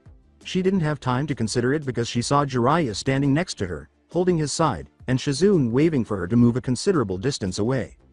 In order to prevent the thing from seeing her, she moved as slowly as she could while grabbing the boy. She looked up at the beast and saw that it was staring at her as she gathered the last of her chakra. Almost immediately, she shushined, adrenaline coursing through her. Strangely, though, the dragon appeared to nod slightly in agreement with her behavior. Nightbane limbered up and roared a challenge to his primary target after noticing that its master had been safely removed. Oh, I am going to have so much fun with you. Nightbane made the initial move by opening its mouth and releasing a dark reddish essence that rushed in Manda's direction. Manda swiftly dodged a boulder that became the attack target by using his exceptional agility. There was a hissing sound as the rock melted into lava when it struck it. Orochimaru was astounded by the attack's strength atop Manda. That attack is really dangerous. Manda reacted swiftly, running at Nightbane to try to restrain him. As Manda skidded past, Nightbane jumped to the side with unexpected agility. Nightbane launched a counterattack, racing towards Manda while hovering a few feet above the ground and attempting to separate the head from the body. Like the snake he was, he nimbly dodged the attack before whipping his tail around in an attempt to wrap Nightbane. Nightbane quickly leapt into the air after sensing the attack, causing it to miss its target. Nightbane's body began to glow as it gained height, and then it abruptly released in a burst of light. Manda zipped along the ground until he was a good distance away from the dragon, watching to make sure he didn't miss anything. The ground beneath him suddenly began to feel like molten lava as he coiled his body and prepared to try to leap towards his airborne adversary. Orochimaru, Kabuto, and Manda slithered out quickly, constantly dodging the scorched ground and Nightbane's sporadic attacks. Manda made a U-turn to avoid the attacks, then coiled and leapt at Nightbane in midair, its mouth agape. Nightbane descended, heading for the ground while Manda kept falling. However, he kept going into it after hitting the ground, digging deeper and deeper into the ground to avoid all the disasters above. After his opponent vanished and was ready to take to the skies, Nightbane turned to look around when something pushed out of the ground directly beside him. With incredible speed, Manda sprang up from the ground, wrapped itself around Nightbane, and ascended toward its head. The snake was able to coil its way around Nightbane's body, and he roared in surprise. He was unprepared for the unexpected burst of heat when Manda finally reached him and went up his neck. Nightbane was able to generate heat quickly, and it was now beginning to burn through Manda's skin and into his flesh. Manda instantly started to uncoil from Nightbane and slither as far as he could while hissing in excruciating pain. Nightbane flew wildly towards Manda in the hopes of grabbing hold of the serpent as soon as he regained control of his body. Although he was not fast enough to grab his head, he was able to stop the snake in its tracks by latching his claws into its mid-body. Manda was about to bite back after sensing the unexpected attack when a bony tail struck his head. He quickly grabbed on with a strong bite, so it didn't last long after being shaken up a little. Nightbane clenched his massive jaw into the snake's side in retaliation, feeling a little irritated that his tail had been bitten. Manda used the pain as fuel to pull half of his tail away from the body, feeling as though his flesh was cooking in the thing's mouth. In retaliation for losing his tail, Nightbane tore a piece of flesh directly from the snake, and jumped back to get some separation. Upon realizing how hot it was, Manda hurled the tail out, but he didn't get rid of it unharmed. Manda, who could feel his burned mouth, moaned a painful message. The sudden disappearance of Manda caught both Kabuto and Orochimaru off guard. Orochimaru, you better not summon me again unless you plan on being a meal. I will not be able to eat solid food for a couple days thanks to these wretched burns. Tsunade and Jiraiya made the decision to take action now in the hopes of permanently eliminating the traitorous snake. As she ran, Tsunade yelled over her shoulder, "Shizune, watch over Naruto." Shizune nodded and started tending to Naruto's minor injuries in the hopes that it would divert her attention from the enormous skeletal creature. Nightbane observed the small humans hurrying in the direction of his adversary's location. Must he attack them? No, they weren't enemies because the blonde one had been defending his master earlier. Nightbane made the decision to leave, so he went to where his tail was and held his half up to the severed half. The tail reattached itself almost magically. Nightbane launched himself into the air, flying directly through the ground to the location where he entered this realm. It passed through the ground like a ghost, without even exploding with dirt. Jiraiya and Tsunade both saw the enormous creature fly over and disappear. They had questions, but because of all the chaos, they wouldn't get answers right now. In an attempt to face Orochimaru one final time, they skidded to a stop a few feet away from the smoke plume. But nobody was there after the smoke cleared. Tsunade was furious that he had escaped. Damn it, he must have slipped away under the cover of the smoke. Tsunade nodded and they both began to return to Naruto. Yay, but don't worry, we'll get him. He can't hide forever. For a few seconds, neither spoke. Tsunade broke the silence by asking, what was that thing? Both of them considered any hint or clue that might point them in the right direction. To be honest, Tsunade, your guess is as good as mine. The bigger question is, why did it show up and start fighting Orochimaru? They asked themselves. Tsunade's eyes grew wide with insight. Jiraiya gave her a disbelieving look and said, I think it had something to do with Naruto. Naruto? As they got closer to Naruto's unconscious form, Shizune looked up from her work and said, well, when the beast had appeared his hand had started to glow with a strange seal. That is all I've got to work on. Tsunade sneered, what happened to Orochimaru? Shizune simply nodded, unsure of how to interpret the statement. He fled like the snake he is. Unsure of what to say right now, the three of them simply stood there and stared at Naruto. So what now? Shizune and Tsunade turned to Jiraiya to explain the strange remark. I think Naruto's bird-man may have something to do with this. Shizune continued to heal his right leg and said, I'll tell you later, for now just make sure the boy is going to be fine. Regardless, Shizune said, we might as well pack. Shizune looked up. Why, milady? Responding as though it were the most natural thing in the world. Well, I'm gonna need spare clothes while I'm the Hokage, aren't I? Naruto was now completely bored as a result of all the reconstruction and the hassle of planning the 5th Hokage's inauguration ceremony. They returned to the Leaf Village after being rendered unconscious, where Jiraiya had vanished completely and Tsunade had gone off to get ready for her responsibilities. Naruto jumped back out the gate past the guards and headed to the cave Medivh occupied, unaware that he was being followed. Probably to do some of his research that old hermit, Might as well go and see if I can go back to Karazhan and train some more. Jiraiya was pursuing his pupil in the hopes of identifying this enigmatic teacher at last. He thought that he was completely fine, staying a safe distance behind Naruto. Unfortunately, he underestimated Konoha's most unpredictable ninja. Sensing the sage far behind him, Naruto hesitated for a moment. Why on earth is he pursuing me? Bewildered, but then recalling that he had demonstrated some of his methods, he surmised that Jiraiya was now attempting to locate Medivh. We can't have that right now, can we? I'm sorry, pervy sage. The boy paused, and Jiraiya saw him look toward him. He can't possibly sense me this far away, I said, and then the boy was surrounded by at least a dozen clones. All right. Then the clones suddenly leapt off in different directions. Without wasting any more time trying to track down and follow the real Naruto, Jiraiya sighed at his pupil and rubbed the back of his head before getting up and making his way to the village. I suppose that right now, patience is a virtue. There's no use hurrying this. Not that we absolutely need to know right now. As he felt Jiraiya getting farther away, Naruto was hopping from branch to branch, weaving in and out, attempting to create the most intricate pattern he could. At last, let's move on to Bird.Man. Sensing the pulse as usual, Naruto moved through the illusion and up towards the wall, where his hand instantly caused it to open, and as he moved inward, he saw Medivh seated in a chair he had made up. Hello, kid. I thought you were on a major mission. What brought you back here today? Medivh closed his eyes and rubbed his chin. Well, we finished it, and now I have a while before any actual missions start, so I was wondering if I could go train in your world again. What was the purpose of your mission before we continue? Naruto's eyebrow went up a little. Well, why do you ask? We were going to get the 5th Hokage. Medivh continued to stroke his beard while readjusting himself. Well, because I thought you were responsible for some really odd things that happened while you were away. Naruto believed that he had expended enough energy to merit Medivh's senses, but he was unable to find any.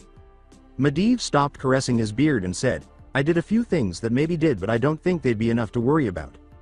You don't know that Nightbane made it to this world, Naruto? At that, Naruto's eyes widened.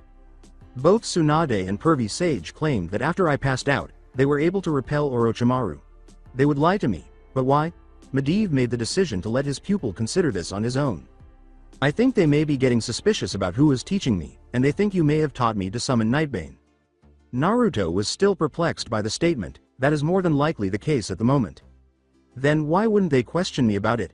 Medivh smiled as though he had a specific response to this query. So, how would you respond if they did inquire about it? Would you be honest with them? Of course not, you made me promise. Exactly. What? Medivh began to explain as though it were the most straightforward thing in the world. Medivh began whispering to himself as Naruto considered it. They know you would probably deny anything they accused you of, and with no evidence or even a first-hand account from you they can't really link anything. In other words, there are too many pieces of the puzzle missing for them to do anything. Well, it appears that suspicion is growing among people. What was that? Nothing, sweet boy. You mentioned that you wanted to spend some time training. Naruto nodded, ready to get started. Yay, I gotta keep getting stronger, I just can't stop now. Before entering, Medivh had one final piece of advice. Very well, dear boy, I will have this portal open for you in about a week. He opened his hand, and a portal of chaotic energies appeared, swirling around before stabilizing. Naruto took one step into the portal and vanished completely. Oh, and Naruto, I suggest you leave the tower occasionally, it might provide you some experience with the outside world. Being ported to the same location, Naruto approached Bert's supposed location while still on his hands and knees, trying to keep the contents of his stomach contained. This time, he was more successful than the first time, but it was still a sickening experience. Hey, Bert. Where are you? Yes, Naruto. Naruto jumped, gasping. Avoid frightening me in that manner, I apologize. What do you need now?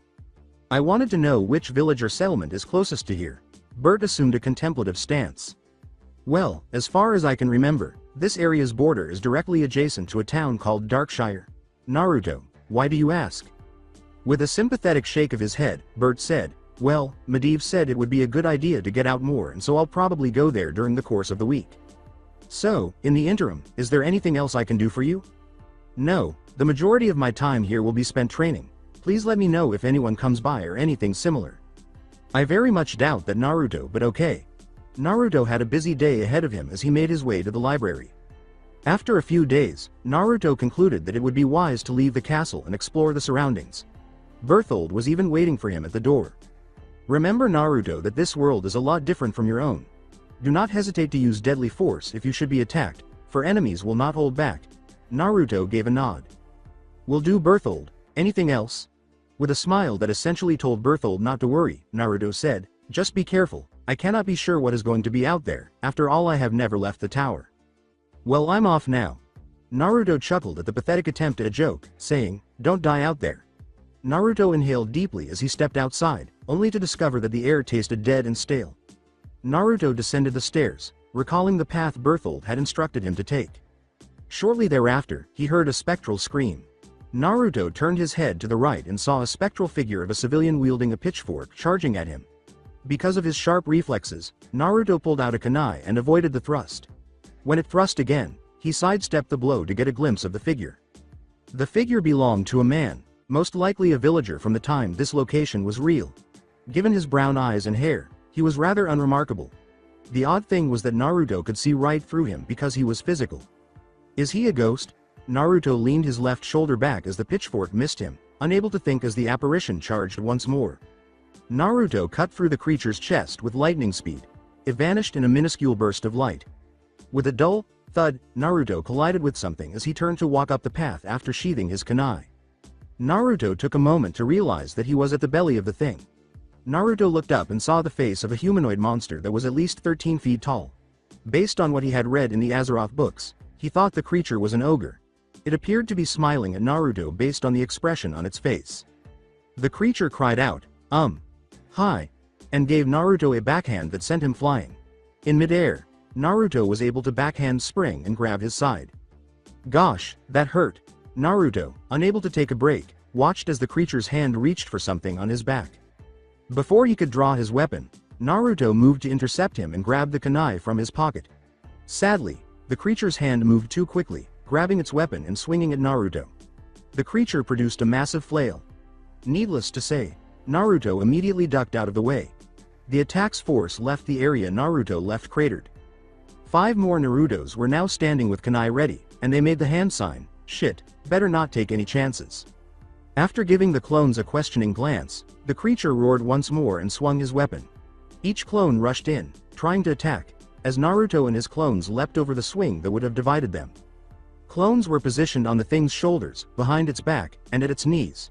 They were all moving and slashing continuously in an attempt to bring the thing down. However, the creature's skin was tough, and even though it had several cuts and gashes all over its body, it didn't seem to be at all hampered. In fact, it seemed to aggravate it even more. He used the handle of his enormous flail to dispel one of the clones and backhanded another. Finally, the thing launched a swing that Naruto had to jump back to avoid. Sadly, a clone got caught in the path and was also dispelled. This is really difficult, and I might as well try this new spell since I'll be out of this fight after just one swing of that weapon. When the rest of Naruto's clones were finally eliminated, the creature turned to face Naruto and swung his weapon at him. Naruto held out his hand as though he was trying to grab it. Or attempted to, since he felt his arm dissolving from the inside out. Naruto's breathing increased as he screamed in agony as the creature's weapon arm vanished. Oh well, I just have to finish this. Damn, I still need to work on that. In a matter of seconds, the creature too stunned to move could only watch as Naruto's hand was right in front of his face. A small rune glowed on the surface of Naruto's hand, and suddenly a sickening crunch echoed throughout the area. The creature was finally over its pain as it stumbled up with its weapon in the other hand, making a wild downward swing as Naruto rushed in. Naruto sighed. Stepped it, but he didn't slow his rush. The brute abandoned his weapon and swat at Naruto, still not stopping. With a loud thud, the monster's lifeless body now lies at Naruto's feet after the pressure spell's force was sufficient to cause the brute's head to collapse and fall to the ground. Panting heavily, Naruto marveled at the power of his work when he realized that the thing hadn't been alone. Behind the body were the stunned followers, and he assumed that there were 10 bodyguards, all of whom were at least 7 feet tall. They weren't as intimidating as his previous opponent, but numbers also played a role in this situation. Naruto decided not to stay, but when he looked up, he saw the stone bridge Berthold had mentioned in the river to his left. Naruto started running up the cliffside in order to reach the bridge, and he eventually made it to the water.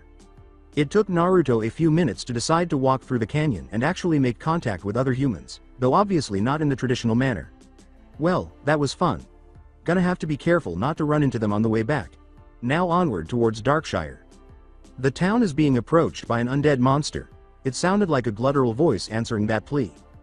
Darkshire is what I hunger. With his patrol mates by his side, Watcher Cuthford stood in the center of the road while the monstrosity lumbered slowly toward the town. Cuthford, we have to retreat now because we can't handle that on our own. Nevertheless, Cuthford steeled himself. He pulled the sword from his back and assumed a loose stance, saying, You two go and get reinforcements, I'll hold it off as long as I can. But cut.